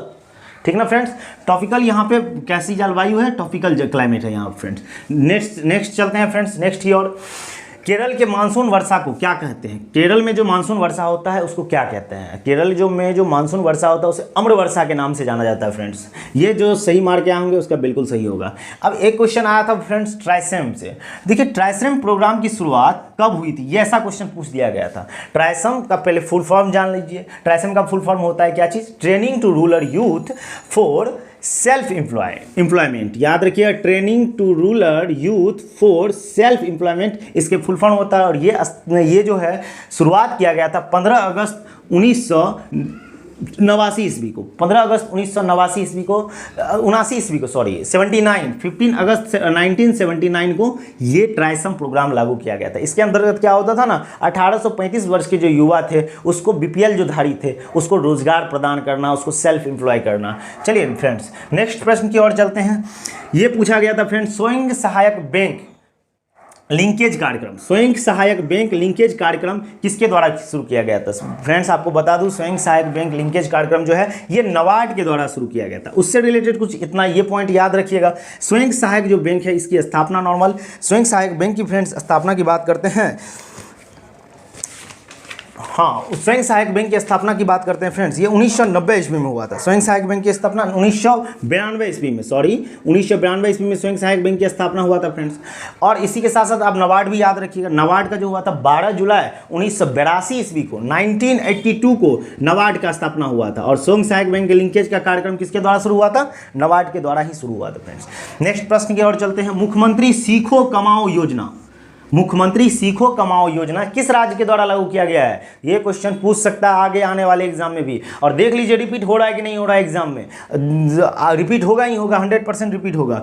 तो लाएगा कहाँ से क्वेश्चन भाई साहब? पीछे से ही लाएगा ना। तो इसीलिए जिसका जितना सही होगा वो कमेंट में करते रह जाइएगा फ्रेंड्स। मुख्यमंत्री सीखो कमाओ योजना ये मध्य प्रदेश सरकार के द्वारा लागू किया गया। जो भी फ्रेंड्स मध्य प्रदेश मारे होंगे उसका बिल्कुल सही होगा, वो एकदम झंडा गाड़ के आए होंगे। अब एक और दो और कोई प्रश्न है मेरे पास फ्रेंड्स आया हुआ था। ब्लड में कैल्शियम की कमी से क्या होता है? ब्लड में जब कैल्शियम की कमी हो जाती है फ्रेंड्स, वो याद रखिएगा हाइपोकैल्सीमिया नाम की एक बीमारी हो जाती है, हाइपोकैल्सीमिया नाम की रोग हो जाता है। और कैल्शियम का जब अधिकता हो जाएगा तो हाइपरकैल्सीमिया नाम की बीमारी हो जाता है। हाइपो मतलब कम और हाइपर मतलब ज़्यादा। कैल्शियम की जो कमी होगी हाइपो और कैल्शियम का ज़्यादा होगा तो हाइपर। इतना चीज़ याद रखिएगा फ्रेंड्स। और ये प्रश्न आपका पूछा गया था, जो हाइपो मार के आएंगे वो उसका बल्ले बल्ले है फ्रेंड्स। नेक्स्ट चलते हैं। एक बम्पी लहरी, बम्पी लहरी पे पूछ दिया गया था, जिसका जन्म कहाँ हुआ था? भाई साहब बम्पी लहरी एक संगीतकार थे, बहुत ही बेहतर संगीतकार थे और इसका जन्म के बारे में पूछ दिया था। ये पश्चिम बंगाल के जलपाईगुड़ी से संबंधित रखते थे बम्पी लहरी। इसका जन्म हुआ था 1952 ईस्वी में इसका जन्म हुआ था। बेचारा नहीं कहा जाए, एकदम बेहतर एक संगीतकार ये हुए थे। और अपना रिकॉर्ड गिनीज वर्ल्ड में अपना रिकॉर्ड बनाए हुए हैं कि 1 ईयर में वो 180 सॉन्ग बना के गए हैं। 1 ईयर में वो 180 सॉन्ग का रिकॉर्ड तोड़े हुए हैं फ्रेंड्स, जिसके वजह से गिनीज वर्ल्ड रिकॉर्ड 1986 वाला में उसका नाम शामिल था फ्रेंड्स। आज की प्रश्न आपकी इतनी ही थी। 25 का 25 प्रश्न हमने आपके साथ डिस्कस किया फ्रेंड्स। जिस भी फ्रेंड्स का कितना सही हुआ कितना गलत हुआ वो कमेंट बॉक्स जरूर करें कि मेरा इतना सही हुआ सर, मेरा इतना सही हुआ। और चलते हैं फ्रेंड्स नेक्स्ट एनालिसिस पे हम लोग कल बात करते हैं फ्रेंड्स। और जो भी फ्रेंड्स नए हो, अभी आप लोगों की बहुत ज़्यादा सपोर्ट की ज़रूरत है फ्रेंड्स। और कोशिश करता हूं कि आप लोग सपोर्ट जरूर करेंगे, इतना तो विश्वास है थोड़ा बहुत कि आप सपोर्ट जरूर करोगे फ्रेंड्स। एक्चुअली बात क्या होता है ना फ्रेंड्स, बोर्ड के रहने की वजह से हर एक डाटा को लिख नहीं पाते हैं आप। हम जो जितना बोले ना उसको लिखने का कोशिश किया कीजिए। थोड़ा थोड़ा एक दो क्वेश्चन आप हर एक क्वेश्चन में इंक्रीज करते जाइएगा ना फ्रेंड्स। आप देखिएगा एकदम 3 महीना के बाद आपका जो है ना एक लेवल, तैयारी का लेवल बहुत ही हाई हो जाएगा। इसीलिए सभी प्रश्न से कम 2 क्वेश्चन और एक्स्ट्रा बनाने का कोशिश किया कीजिए फ्रेंड्स। चलिए फ्रेंड्स चलते हैं, फिर मिलते हैं नेक्स्ट वीडियो में। जय हिंद एंड जय भारत। 8 सितंबर को जो एमटीएस में जो पूछा गया सभी प्रश्न है, सभी 25 प्रश्न को, जीके के जितने भी प्रश्न हैं सबका एनालिसिस लेके आया हूँ फ्रेंड्स। और हाँ फ्रेंड्स, जो भी फ्रेंड्स जितना सही हो जिस भी फ्रेंड्स का, वो ज़रूर कमेंट में बताएं कितना क्वेश्चन आपने सही किया, कितना क्वेश्चन आपका गलत हुआ।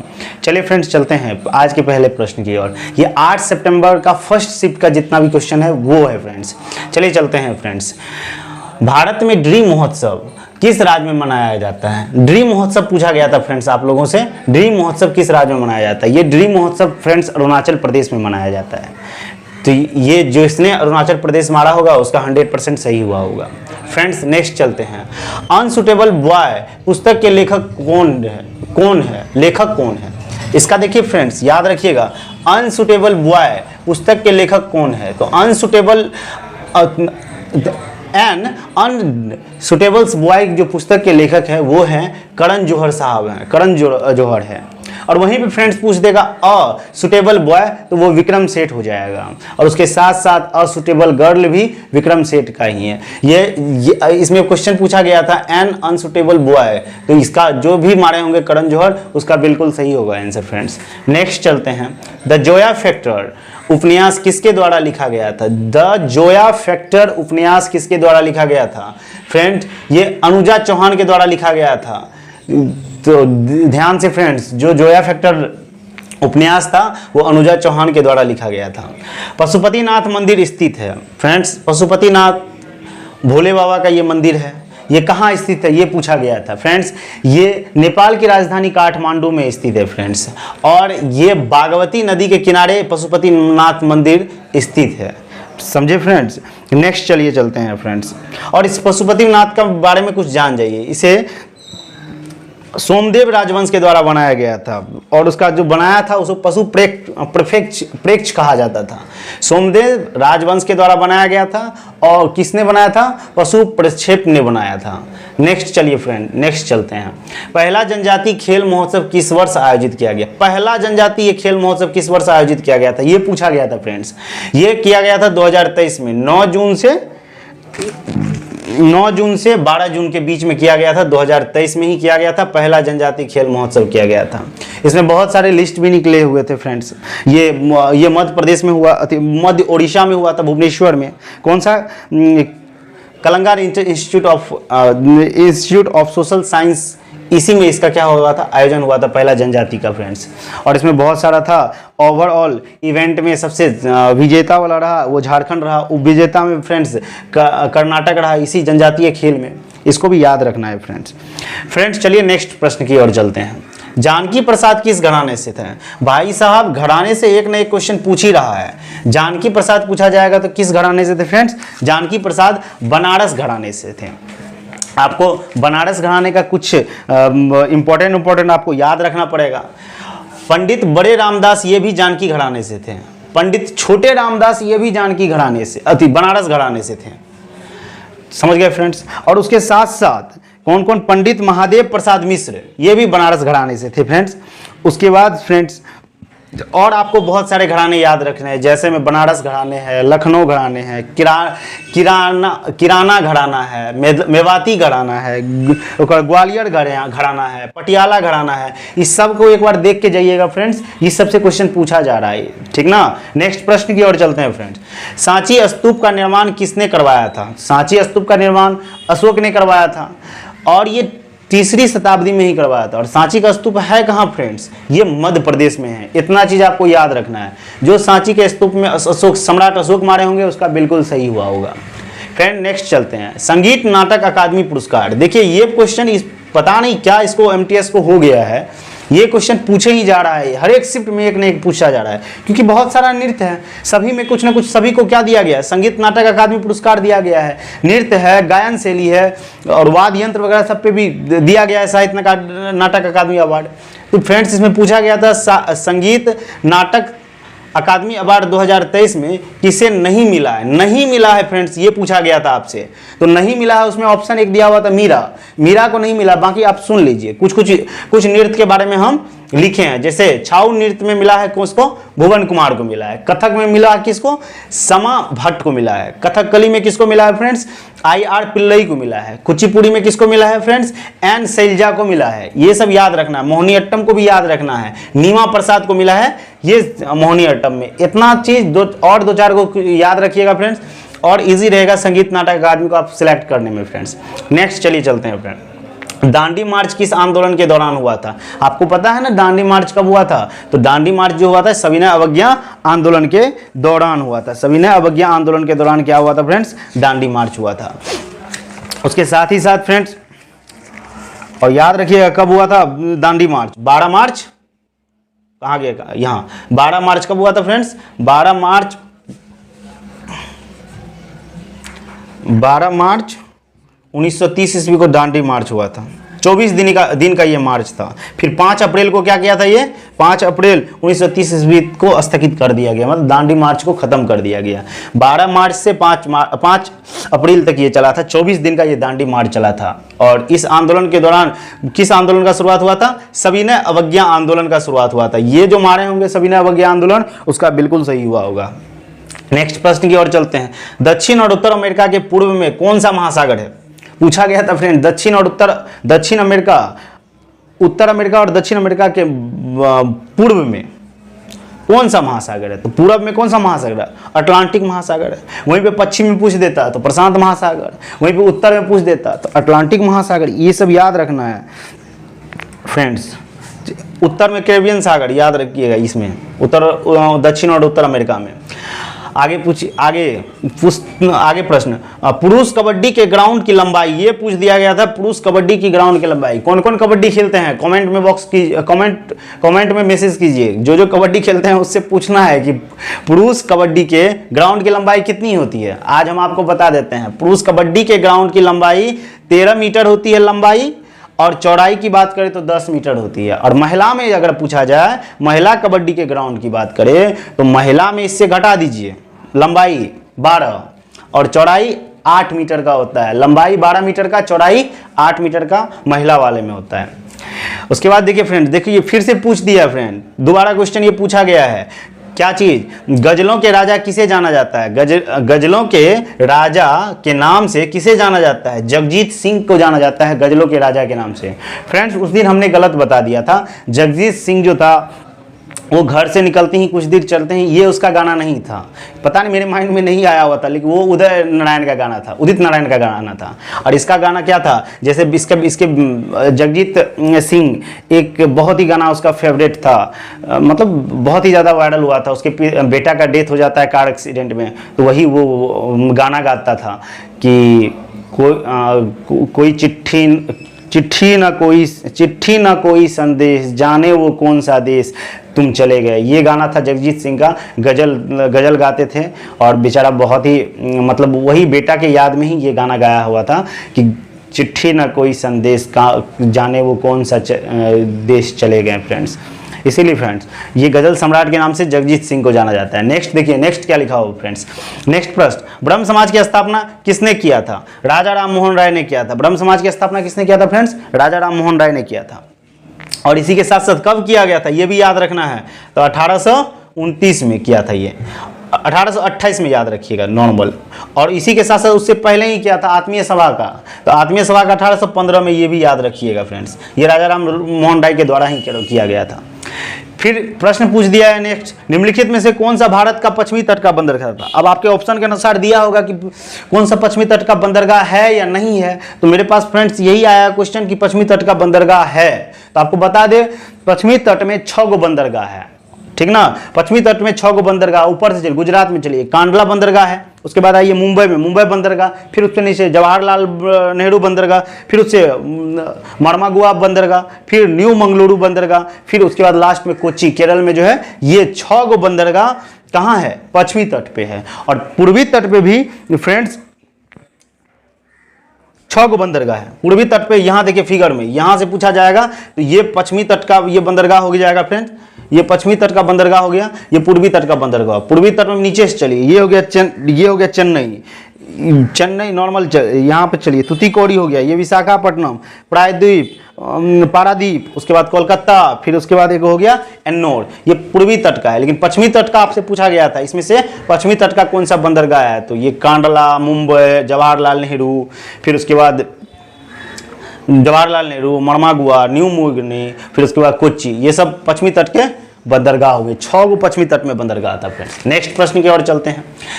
मानसून की वापसी किस महीने में होती है? जिसको हम लोग कहते हैं ना लौटती हुई मानसून, वो किस महीने में होती है? तो याद रखिएगा फ्रेंड्स, वो अक्टूबर और नवंबर महीने में होता है। लौटती हुई मानसून अक्टूबर और नवंबर महीने में होता है। नेक्स्ट चलते हैं फ्रेंड, कोशिका भित्ति की यांत्रिक शक्ति पूछा गया था। कोशिका भित्ति की यांत्रिक शक्ति किसके जमाव के कारण होता है? तो याद रखिए कोशिका भित्ति में क्या होता है? सेलुलोज का जमाव हो जाता है, वही उसका क्या है? यांत्रिक शक्ति का काम करता है। जो भी फ्रेंड्स सेलुलोज मारे होंगे उसका 100% सही होगा फ्रेंड्स। नेक्स्ट चलते हैं, इसमें से कौन सा नृत्य, एक पूछा नृत्य पे पूछा गया था, ये क्वेश्चन श्योर तो नहीं है, बस इसमें स्टार पॉइंट लगा देना फ्रेंड्स। अब आप लोग बताइएगा क्या ये क्वेश्चन सही है? क्या आपसे लास्य नृत्य के बारे में पूछा गया था? ये कर्नाटक का लास्य नृत्य है। अब देखिए इसमें क्या क्वेश्चन पूछा, हम क्वेश्चन बनाना पड़ा फ्रेंड। इसमें क्वेश्चन ये था, इसमें से कौन सा नृत्य जो भाव और ताल आदि के सहित हो, कोमल अंगों के द्वारा हो और जिसके द्वारा श्रृंगार आदि कोमल रसों का उद्दीपन हो, यह नृत्य क्या कहलाता है? यह आपका प्रश्न था। तो फ्रेंड्स इसका आंसर अगर होगा तो लास्य नृत्य होगा। और आप लोग बताइएगा क्या यही पूछा गया था? चलिए फ्रेंड्स नेक्स्ट प्रश्न की ओर चलते हैं। बॉल ऑफ स्प्रिंग, ये जो बॉल ऑफ स्प्रिंग बॉन्ड है, ये किस सिद्धांत पे प्रतिपादित करता है? ये पूछा गया था, बॉल ऑफ स्प्रिंग किस सिद्धांत पे को प्रतिपादित करता है, किस सिद्धांत का प्रतिपादन करता है? याद रख, ये था फ्रेंड्स, इसका आंसर होगा हुक्स लॉ। ये हुक्स लॉ में ही बॉल ऑफ स्प्रिंग बॉन्ड के सिद्धांत को प्रतिपादन करता है। तो आपको पता होना चाहिए हुक्स लॉ होता क्या है। हुक्स लॉ ये होता है फ्रेंड्स, किसी वस्तु के लंबाई में परिवर्तन। जब किसी वस्तु के लंबाई, स्प्रिंग देखते हैं ना, उसके लंबाई में जो परिवर्तन होता है, जो बड़ा स्प्रिंग होता है उस पर दबाव पड़ता है तो उसको क्या होता है, घट जाता है। तो किसी वस्तु के लंबाई में जो परिवर्तन होता है उस पर जो आरोपित बल, जो उस पर बल लगाया जा रहा है, उसके क्या होते हैं, समानुपाती होते हैं। जितना बल लगेगा उतना की क्या होगा, वो नीचे की ओर दबेगा या ऊपर की ओर चढ़ेगा, तो उसके समानुपाती होते हैं, एकदम समानुपाती होते हैं। तो ये था हुक्स लॉ था फ्रेंड्स। नेक्स्ट चलिए चलते हैं फ्रेंड्स, अजय सिंह हाल ही में किसके अध्यक्ष बने। फ्रेंड्स आपको बता दी अजय सिंह नाम से, अजय सिंह के नाम से यहाँ पूछा गया था, पहले अजय सिंह था, तो ये अजय सिंह जो था फ्रेंड्स एसोचैम के बने हैं अध्यक्ष। जो भी एसोचैम मारेंगे वो उसका बिल्कुल सही होगा। भारत में सरकार के कितने स्तर है। फ्रेंड्स आपको बता दूं भारत में जो सरकार के स्तर है 3 गो स्तर है, एक यूनियन, एक स्टेट और एक पंचायत और नगर पालिका। ये 3 स्टेट है फ्रेंड, 3 स्तर है। कौन कौन, केंद्र सरकार, राज्य सरकार और पंचायत और नगर पालिका। इतना चीज आपको याद रखना है फ्रेंड्स। अगर पूछा जाएगा भारत में प्रशासन के कितने स्तर है या सरकार के कितने स्तर है, तो याद रखिए 3 गो स्तर। प्रशासनिक स्तर दूसरा हो जाएगा फ्रेंड, तो याद रखिए इतना 3 स्तर। जो 3 स्तर मारेंगे पता नहीं आप इसमें से क्या चीज पूछ दिया गया था, इनमें से कोई नहीं या क्या। फिर उसके बाद आगे देखिए, निम्नलिखित में से कौन सा नीति निर्देशक सिद्धांत गांधीवादी पर आधारित है।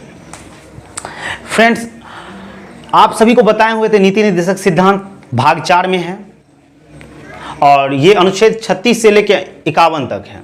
इसमें ये भी बताए थे आपको कि इसके वर्गीकरण अगर किया जाए तो वर्गीकरण 3 भागों में बांटा गया है, एक सामाजिक, एक गांधीवादी और एक उदारवादी। 3 भागों में वर्गीकरण किया गया है। जब आंतरिक वर्गीकरण की बात करें तो इसमें 5 भागों में बांटा गया है। पहला एक था समाजवादी था, आर्थिक समाजवादी था। दूसरा क्या था, प्रशासनिक न्याय और कानून था। तीसरा क्या था फ्रेंड्स, पर्यावरण था। चौथा उसके बाद क्या था फ्रेंड्स, स्मारक सुरक्षा था। और लास्ट में क्या था फ्रेंड्स, मतलब विदेश के साथ संबंध, विदेशीय संबंध। तो ये 5 को आंतरिक वर्गीकरण माना जाता है फ्रेंड्स। और इसके साथ साथ आपसे पूछ दिया गया था, अभी के प्रश्न में पूछा, गांधीवादी नीति निर्देशक सिद्धांत में वो कौन से आर्टिकल है जो गांधीवादी है। तो फ्रेंड्स आपके ऑप्शन के अनुसार आपने देखा होगा, लेकिन आपको बता देते हैं गांधीवादी आर्टिकल कौन कौन सा है, अनुच्छेद कौन कौन सा है। वो 40 आता है फ्रेंड्स। 40 में क्या होता है, पंचायतों का गठन। एक और आता है 43, इसमें क्या होता है, कुटीर उद्योगों का गठन। 43B, इसमें क्या होता है, SC ST और अत्यंत पिछड़ा जाति का विकास। 43 का B, 43 का B।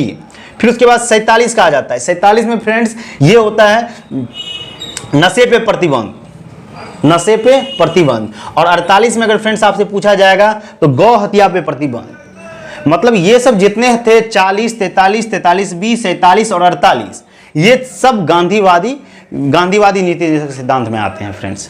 नेक्स्ट चलते हैं फ्रेंड, नेक्स्ट प्रश्न की ओर। आपसे पूछ दिया गया था क्या चीज फ्रेंड, व्यक्तिगत आय की परिभाषा। व्यक्तिगत आय होता क्या है। तो फ्रेंड्स इसका डेफिनेशन लिखे हैं, किसी देश के निवासियों द्वारा सामूहिक रूप से निवास धन की राशि। जो सामूहिक रूप से निवास जो धन की राशि होती है उसी को हम क्या कहते हैं फ्रेंड्स, उसको हम कहते हैं व्यक्तिगत आय कहा जाता है। उसको क्या कहते हैं, व्यक्तिगत आय कहा जाता है। एक लास्ट क्वेश्चन था फ्रेंड्स जिसका आंसर हमको नहीं पता है और आप लोग इसका क्या कीजिएगा, आंसर जरूर बताइएगा फ्रेंड्स। तो क्वेश्चन का है क्या चीज, किस डांस का संस्कृत मीनिंग आगे की ओर ले जाना होता है। किस डांस का संस्कृत मीनिंग जो होता है, संस्कृत मीनिंग का, किस डांस के संस्कृत मीनिंग का आगे की ओर ले जाना होता है। इसका आंसर आप लोग कमेंट बॉक्स में जरूर कीजिएगा और हम ये आपके कमेंट का इंतजार जरूर करेंगे फ्रेंड्स।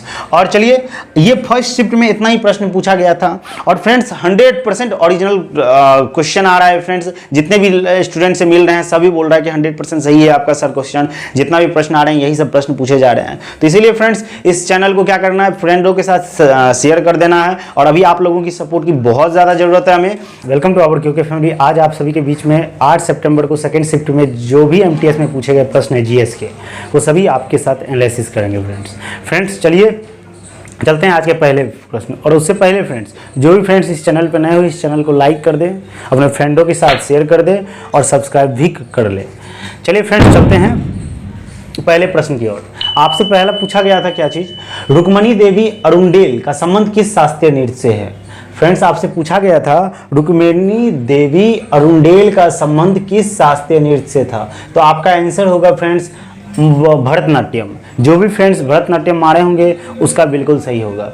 फ्रेंड्स आपको मैं बता दूं, इसे 1956 ईस्वी में रुक्मणी देवी अरुणडेल को 1956 ईस्वी में पद्म भूषण से सम्मानित किया गया और 1957 ईस्वी में संगीत नाटक अकादमी संगीत नाटक अवार्ड से सम्मानित किया गया अरुण देवी अरुणडेल को। फ्रेंड्स आपको कुछ भरतनाट्यम के बारे में बता दें।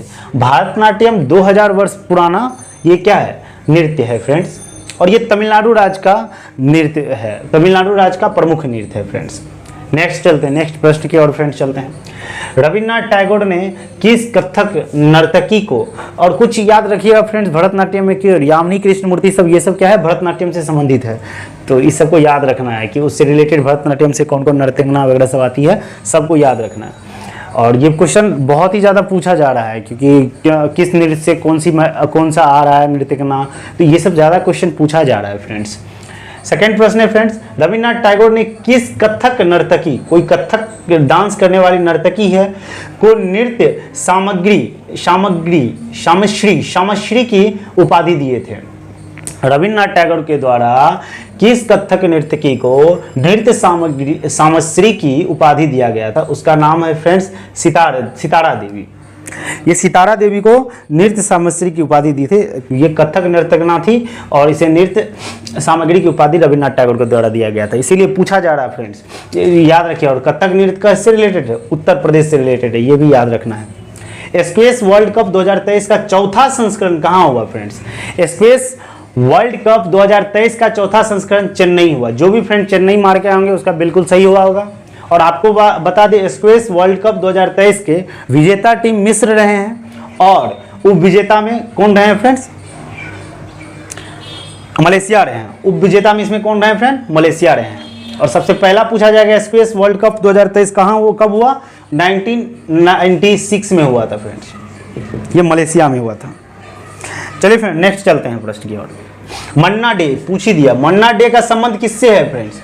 ये पार्श्व गायक का है। जो हिंदी फिल्म जगत में जो हिंदी गायक और बंगाली जो फिल्म में सुप्रसिद्ध गायक जो होते हैं उसी को हम कहते हैं पार्श्व गायक। तो पार्श्व गायक जो मारे होंगे मन्ना डे के संबंध में, तो उसका बिल्कुल सही हुआ होगा फ्रेंड्स। और आप लोग को कमेंट करना है कि कितना किसका सही हुआ, कितना किसका गलत हुआ। और आप कोई भी क्वेश्चन पे कमेंट बॉक्स में भेज सकते हैं, आपको इंस्टेंट आपको उसका जवाब जरूर मिलेगा मेरे टीमों के द्वारा। नेक्स्ट चलिए चलते हैं फ्रेंड्स। विश्व की सबसे ऊंची नौगम्य झील पूछा गया है फ्रेंड्स। विश्व की सबसे ऊंची नौगम्य झील कौन सी है? टिटिकाका झील है। कौन सा झील है फ्रेंड्स? टिटिकाका झील। जो भी टिटिकाका झील में मारे होंगे उसका बिल्कुल सही हुआ होगा फ्रेंड्स। और ये टिटिकाका झील कहाँ स्थित है? पेरू और बोलिविया के सीमा पे स्थित है। और कितना मीटर ऊंचा है? 3812 मीटर ऊंचा है, किलोमीटर ऊंचा है, मतलब 3812 मीटर क्या है? ऊंचा है। पेरू और बोलिविया के सीमा पे टिटिकाका झील स्थित है फ्रेंड्स। नेक्स्ट प्रश्न की ओर चलते हैं फ्रेंड्स। कर्नाटक संगीत के लिए भारत रत्न किसे मिला? मतलब कर्नाटक संगीत के लिए भारत रत्न किसे दिया गया? तो MS सुब्बलक्ष्मी को कर्नाटका संगीत के लिए भारत रत्न दिया गया। जो भी MS सुब्बलक्ष्मी मारे होंगे उसका सही होगा। और इसके साथ साथ MS सुब्बलक्ष्मी को 1998 में ये दिया गया था। फिर 1974 ईस्वी में रेमसे मैगसेसे पुरस्कार से भी सम्मानित किया गया था इसे फ्रेंड्स। नेक्स्ट प्रश्न की ओर चलते हैं। अगस्त 2022 में किस झारखंड के पूर्व राज्यपाल का लखनऊ में निधन हो गया? झारखंड के पूर्व राज्यपाल थे वो, उसका लखनऊ में क्या हुआ? इलाज के दौरान मृत्यु हो गई नॉर्मल। उसका क्या नाम था? सैयद सिबते रजी। जो झारखंड के थे सैयद सिबते रजी, उसका लखनऊ में क्या हो गया था? निधन हो गया था। नेक्स्ट प्रश्न की ओर चलते हैं। भारतीय राष्ट्रीय कांग्रेस की पहली महिला अध्यक्ष कौन थी? अब वहां पे ऑप्शन के अनुसार आपको देखना पड़ा होगा फ्रेंड्स। या भारतीय राष्ट्रीय कांग्रेस की पहली महिला अध्यक्ष पूछा गया था तो एनी बेसेंट होगी। एनी बेसेंट अगर ऑप्शन में होगी तो सही बात है, नहीं तो सरोजिनी नायडू होगी तो सरोजिनी नायडू में ठीक करते। अभी इसका आंसर और सही में एनी बेसेंट होगी। पहली महिला अध्यक्ष एनी बेसेंट ही थे फ्रेंड्स। और आपको ये रिमेंबर रखना है कि कांग्रेस का स्थापना कब हुआ? 1885 ईस्वी में। पहला इसके अध्यक्ष कौन थे? वेमेश चंद्र बनर्जी, WC बनर्जी थे। तो ये और एनी बेसेंट कब बनी थी? जाके 17 में जाके बनी थी। चलिए फ्रेंड्स नेक्स्ट चलते हैं, विंग्स ऑफ फायर किसकी आत्मकथा है? विंग्स ऑफ फायर बहुत बार पूछा गया, रिपीटेड क्वेश्चन है फ्रेंड्स, इसीलिए जितना भी एनालिसिस कराया जा रहा है उस सबको आप लोग क्या कीजिए, एक बार रिवीजन जरूर कीजिए, जाके जरूर देखिए। और विंग्स ऑफ फायर किसकी आत्मकथा है? एपीजे अब्दुल कलाम की आत्मकथा। और इसके साथ साथ अरुण तिवारी जो थे इसमें मदद किए हुए थे, इस बुक को लिखने में अरुण तिवारी क्या किए थे? मदद किए थे। अगर ये भी पूछ देगा विंग्स ऑफ फायर को सहायता, मतलब विंग्स ऑफ फायर पुस्तक लिखने में सहायक लेखक कौन थे, तो याद रखिएगा अरुण तिवारी थे फ्रेंड्स। और इसके साथ साथ एपीजे अब्दुल कलाम के बहुत ही ज़्यादा इंडिया 2020, फिर उसके बाद इग्निटेड इंडिया और 1 2 3 बुक का नाम है, इसीलिए याद रखना है, एपीजे अब्दुल कलाम के सभी बुकों को नाम याद रखना है। एका अगेंस्ट ओड किसकी आत्मकथा है ये फ्रेंड्स? इसको याद रखिएगा, एका अगेंस्ट ओड किसकी आत्मकथा है? सानिया मिर्जा। भाई साहब क्या बताएं, आत्मकथा से एक ना एक क्वेश्चन पूछा ही जा रहा है, इसीलिए जितने भी आत्मकथा हैं सबको आप लोग जाके क्या कीजिएगा, प्लेइंग विथ माय वे, ये सब जितना भी आत्मकथा है सबको जाके क्या कीजिएगा, एक बार रीड कर लीजिएगा, अच्छे से उसको रिमेंबर कर लीजिएगा, क्योंकि ये क्वेश्चन आपसे पूछा जा रहा है कि एका एज ओड किसकी आत्मकथा है? ये सानिया मिर्जा की आत्मकथा है, वही सानिया मिर्जा। चलिए आगे देखिए, राठवानी घेरे होली के अवसर पर इस नृत्य को किया जाता है। राठवानी घेरे होली के अवसर पर इस नृत्य को किया जाता है, राठवानी घेरे। और ये किस राज्य का लोकप्रिय है, लोक नृत्य है? पूछा जाएगा राठवानी घेरे किस राज्य का लोक नृत्य है? तो फ्रेंड आपको याद रखना है गुजरात का लोक नृत्य है। तो ये गुजरात जो मारे होंगे उसका बिल्कुल सही हुआ होगा। राठवानी जो घेरे नृत्य है ये गुजरात राज्य से है। और गुजरात का पूछा जाएगा और सारा नृत्य, गरबा है। गुजरात का कौन कौन सा नृत्य है फ्रेंड्स? गरबा, डांडिया, भवई, तपनी, ये सब गुजरात का नृत्य है फ्रेंड्स। नेक्स्ट चलते हैं, नेक्स्ट प्रश्न की ओर चलते हैं। अनुच्छेद 21A के तहत शिक्षा का मौलिक अधिकार कितने वर्ष के बच्चों के लिए है? 21A के तहत शिक्षा का मौलिक अधिकार, ये मौलिक अधिकार है। अगर आपसे पूछा जाएगा मौलिक अधिकार कितने भाग में, भाग 3 में आएगा। कहां से कहां तक? 13 से 35 तक ये मौलिक अधिकार है। और इसी के अंतर्गत 21A आता है। 21A में बच्चों का जो अधिकार है, बच्चों के लिए जो है 6 से 14 वर्ष के बच्चों के लिए शिक्षा के लिए मौलिक अधिकार यहाँ पे बताया गया है फ्रेंड्स। इसीलिए मौलिक अधिकार से भी जाके मौलिक अधिकार नीति निर्देशकता, तो ये सब एक बार जाके देख लीजिए, क्योंकि इससे ज़्यादा क्वेश्चन पूछा जा रहा है। 2011 की जनगणना के अनुसार सबसे कम पॉपुलेशन ग्रोथ किस केंद्र शासित प्रदेश का? सबसे कम पॉपुलेशन ग्रोथ अगर पूछा जाएगा केंद्र शासित प्रदेश में, तो याद रखिएगा लक्षद्वीप का है। किसका है फ्रेंड्स? लक्षद्वीप का है फ्रेंड्स। उसके साथ साथ अगर राज्य पूछा जाएगा सबसे कम, तो राज्य पूछा जाएगा तो केरल का सबसे कम है। और लक्षद्वीप का कितना परसेंट है फ्रेंड्स? 6.30% इसका ग्रोथ रेट है। और राज्य में जब पूछा जाएगा किस राज्य का सबसे कम पॉपुलेशन ग्रोथ रेट है, तो केरल का बोलिएगा। केरल का कितना है? 4.91% है। और आपसे दशकीय वृद्धि, भारत का दशकीय वृद्धि अगर पूछा जाएगा तो ये भी आपको रिमेंबर रखना है, 17.72। 2001 से 2020 में जो दशकीय वृद्धि हो रहा है, कितना परसेंट का एवरेज दशकीय वृद्धि हो रहा है? तो 17.72% का वृद्धि हो रहा है। इतना चीज आपको याद रखना है फ्रेंड्स।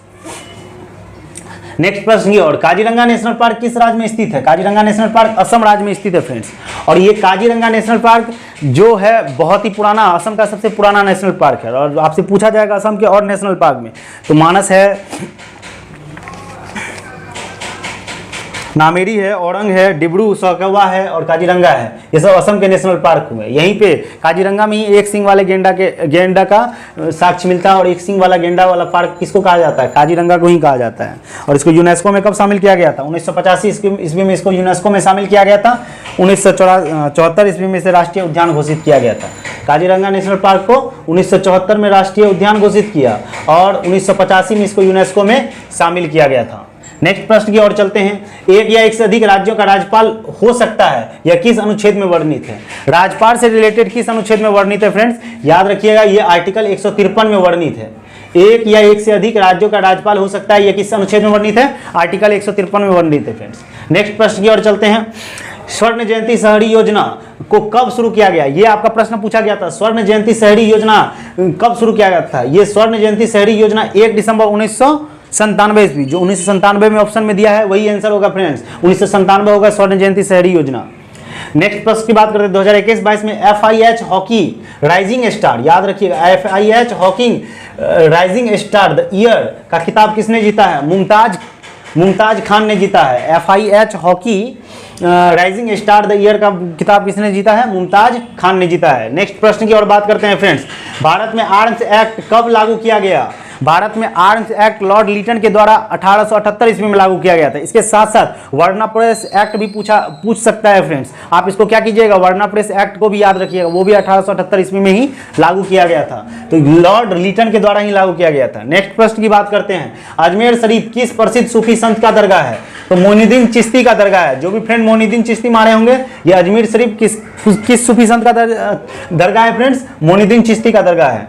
उसके बाद नेक्स्ट प्रश्न फ्रेंड, अमनप्रीत सिंह आईएसएफ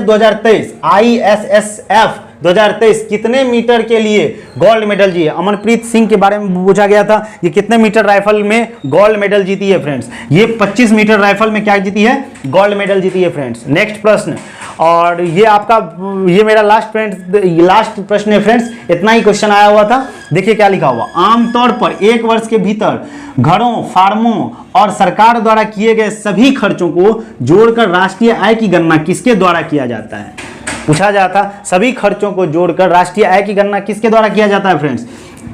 तो याद रखिए, व्यय विधि या एक्सपेंडिचर मेथड के द्वारा इसका क्या किया जाता है फ्रेंड्स? गणना किया जाता है। इतना ही प्रश्न मेरे पास शिफ्ट में आया था। अगर आपको कोई और प्रश्न याद आ रहा होगा तो कमेंट में जरूर बताइएगा। दूसरे सेशन आज आप सभी के बीच लेके आया हूँ 8 सितंबर का जो थर्ड शिफ्ट में जितने भी प्रश्न पूछे गए थे जीके में, वो सभी आपके बीच लेके आया हूँ फ्रेंड्स। चलिए चलते हैं आज के पहले प्रश्न की ओर फ्रेंड्स। पहला प्रश्न है, खेलो इंडिया विंटर गेम। खेलो इंडिया विंटर गेम की शुरुआत कब हुई थी? सबसे पहले खेलो इंडिया विंटर गेम की शुरुआत कब हुई थी? आई होप कि आप लोग ने सही मारा होगा। 2020 में खेलो इंडिया विंटर गेम की शुरुआत हुई थी। अभी तक में 2020, 2021, 2022 मतलब तीनों जगह गुलमर्गा ही इसका क्या रहा है? आयोजन हुआ। गुलमर्गा में ही आयोजन हुआ है। और तीनों में विजेता कौन रहे हैं? विंटर्स गेम में तीनों में विजेता जम्मू कश्मीर रहा है। तो इतना चीज़ खेलो इंडिया विंटर गेम्स के बारे में आपको पता रहना चाहिए। आपको पता है खेलो इंडिया के द्वारा 3 गेम करवाया जाता है। खेलो इंडिया विंटर गेम, खेलो इंडिया यूथ गेम और खेलो इंडिया यूनिवर्सिटी गेम करवाया जाता है। तो आपसे अगर इसी के जगह पे खेलो इंडिया विंटर गेम के जगह पे पूछ अगर देगा खेलो इंडिया यूथ गेम कब स्टार्ट किया गया, तो याद रखिएगा खेलो इंडिया विंटर यूथ गेम जो है 2018 में स्टार्ट किया गया। कहाँ पे आयोजन इसका किया गया? दिल्ली में आयोजन किया गया। इतना चीज़ आपको याद रखना है। फिर यूनिवर्सिटी गेम के बारे में पूछा जाए तो वो पंजाब यूनिवर्सिटी में इसका आयोजन किया गया। यूनिवर्सिटी गेम में खेलो इंडिया के द्वारा 3 गेम फ्रेंड्स आप लोग को याद रखना है। खेलो इंडिया के द्वारा 3 गेम, खेलो इंडिया यूथ गेम, खेलो इंडिया यूनिवर्सिटी गेम, खेलो इंडिया यही विंटर गेम्स, ये तीनों याद रखिएगा फ्रेंड्स। नेक्स्ट प्रश्न की ओर चलते हैं। 2018-2019 में रबर की खेती का उत्पादन सर्वाधिक किस राज्य में हुआ था? फ्रेंड्स आपको बता दूं 2018 और 2019 में रबर की खेती का सबसे ज़्यादा उत्पादन केरल राज्य में हुआ था फ्रेंड्स। इतना चीज़ आपको पता रहना चाहिए फ्रेंड्स। और आपको बता दें रबर से रिलेटेड कुछ, रबर बहुत ही ज़्यादा मुलायम होता है, इसको कठोर बनाने के लिए इसमें सल्फर मिलाया जाता है फ्रेंड्स। और उसके साथ साथ ये केरल में सर्वाधिक मात्रा में सर्वाधिक में इसमें पाया जाता है फ्रेंड्स। उसके बाद नेक्स्ट प्रश्न की ओर चलते हैं फ्रेंड्स।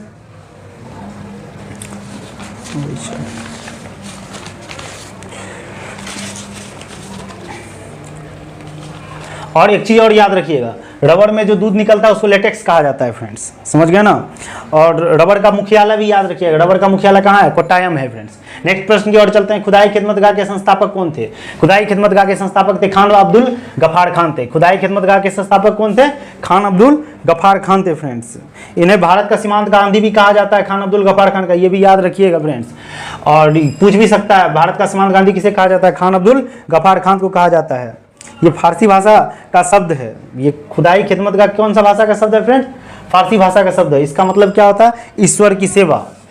खुदाई खिदमतगाह फारसी भाषा का शब्द है, इसका मतलब होता है ईश्वर की सेवा। और खुदाई खिदमतगाह की स्थापना किसने किया था? खान अब्दुल गफ्फार खान। इतना सारी एक चीज आपको याद रखना है फ्रेंड्स। और इसके साथ साथ यही प्रश्न आपका पूछा गया था फ्रेंड्स। नेक्स्ट प्रश्न करें, रानी मछिया, ये रिपीटेड क्वेश्चन है फ्रेंड्स। रानी मछिया को पद्मश्री कब मिला था? रानी मछिया को पद्मश्री 2023 में मिला था। आप बैक सेशन का जितना भी रिविजन करवाया गया, एनालिसिस करवाया, उसको जाके देखिए।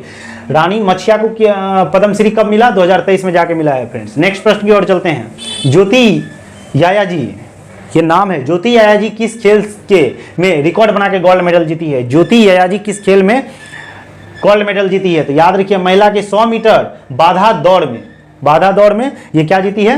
गोल्ड मेडल जीती है। नाम क्या है? ज्योति ययाति। तो याद रखिए ज्योति ययाति किससे है, दौड़ से संबंधित है। फ्रेंड्स नेक्स्ट प्रश्न की ओर चलते हैं। सोलंकी त्योहार पूछा गया था या लोसांग त्योहार पूछा गया था, इस दोनों में कंफ्यूज है फ्रेंड्स, बट आप लोग के लिए दोनों लेके आ गए हैं।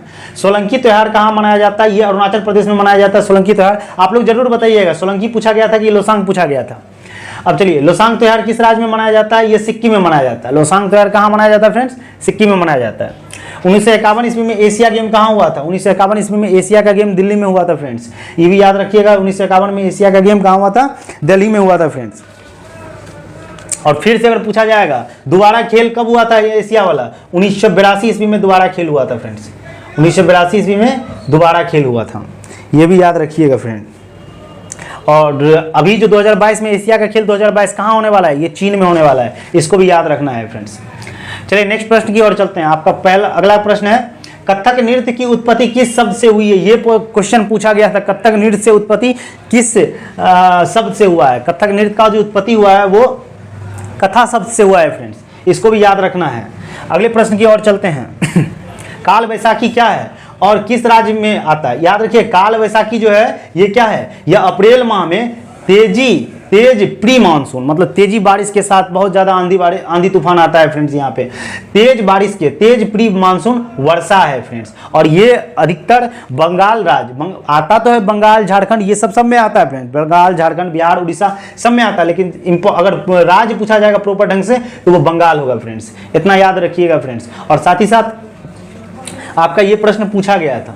नेक्स्ट प्रश्न की ओर चलते हैं फ्रेंड्स। देखिए ये पूछ दिया, क्योंकि पिछले सेशन में हमने सेकंड शिफ्ट में बताया था कि इसमें कौन, मतलब ये असुटेबल बॉय के लेखक कौन है, तो असुटेबल बॉय के लेखक जो है वो विक्रम सेठ होगा फ्रेंड्स।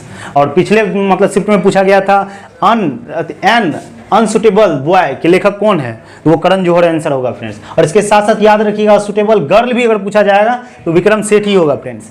नेक्स्ट प्रश्न की ओर चलते हैं फ्रेंड।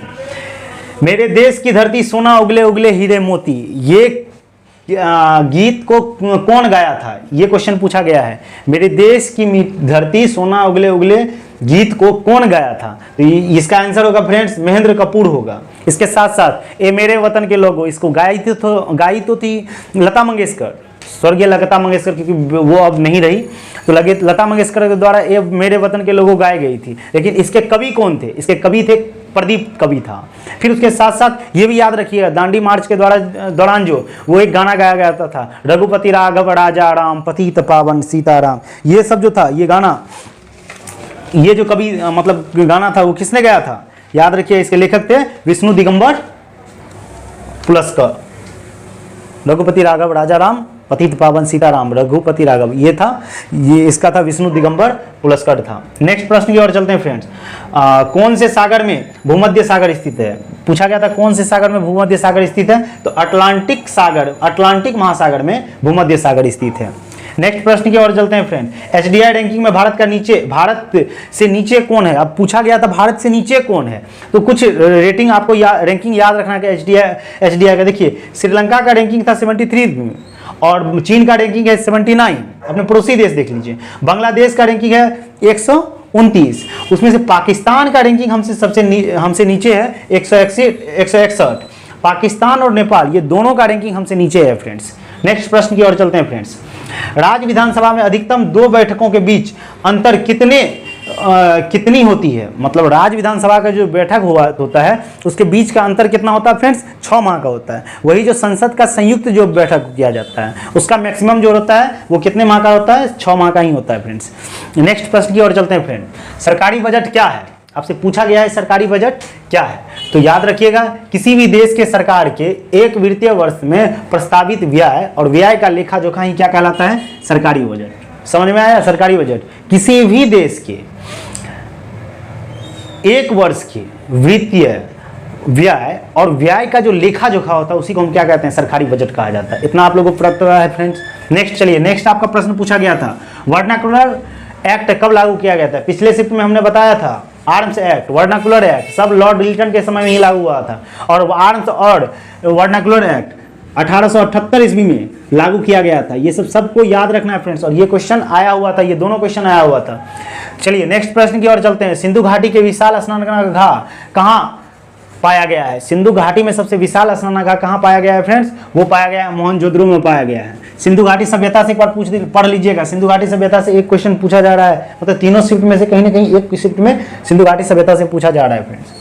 1820 ईस्वी में किस वैज्ञानिक ने विद्युत और चुंबकीय के ऊपर रिलेशन स्थापित कर नियम प्रस्तुत किया था? मतलब विद्युत और चुंबक के बीच में रिलेशन स्थापित कर वो नियम प्रस्तुत किया था। उसका नाम था क्रिश्चियन आर्स्टेड। इसका नाम क्या था फ्रेंड? क्रिश्चियन आर्स्टेड। 1820 ईस्वी में इसको किया था। इसीलिए जो भी फ्रेंड क्रिश्चियन आर्स्टेड को टिक मारे होंगे उसका बिल्कुल सही हुआ होगा।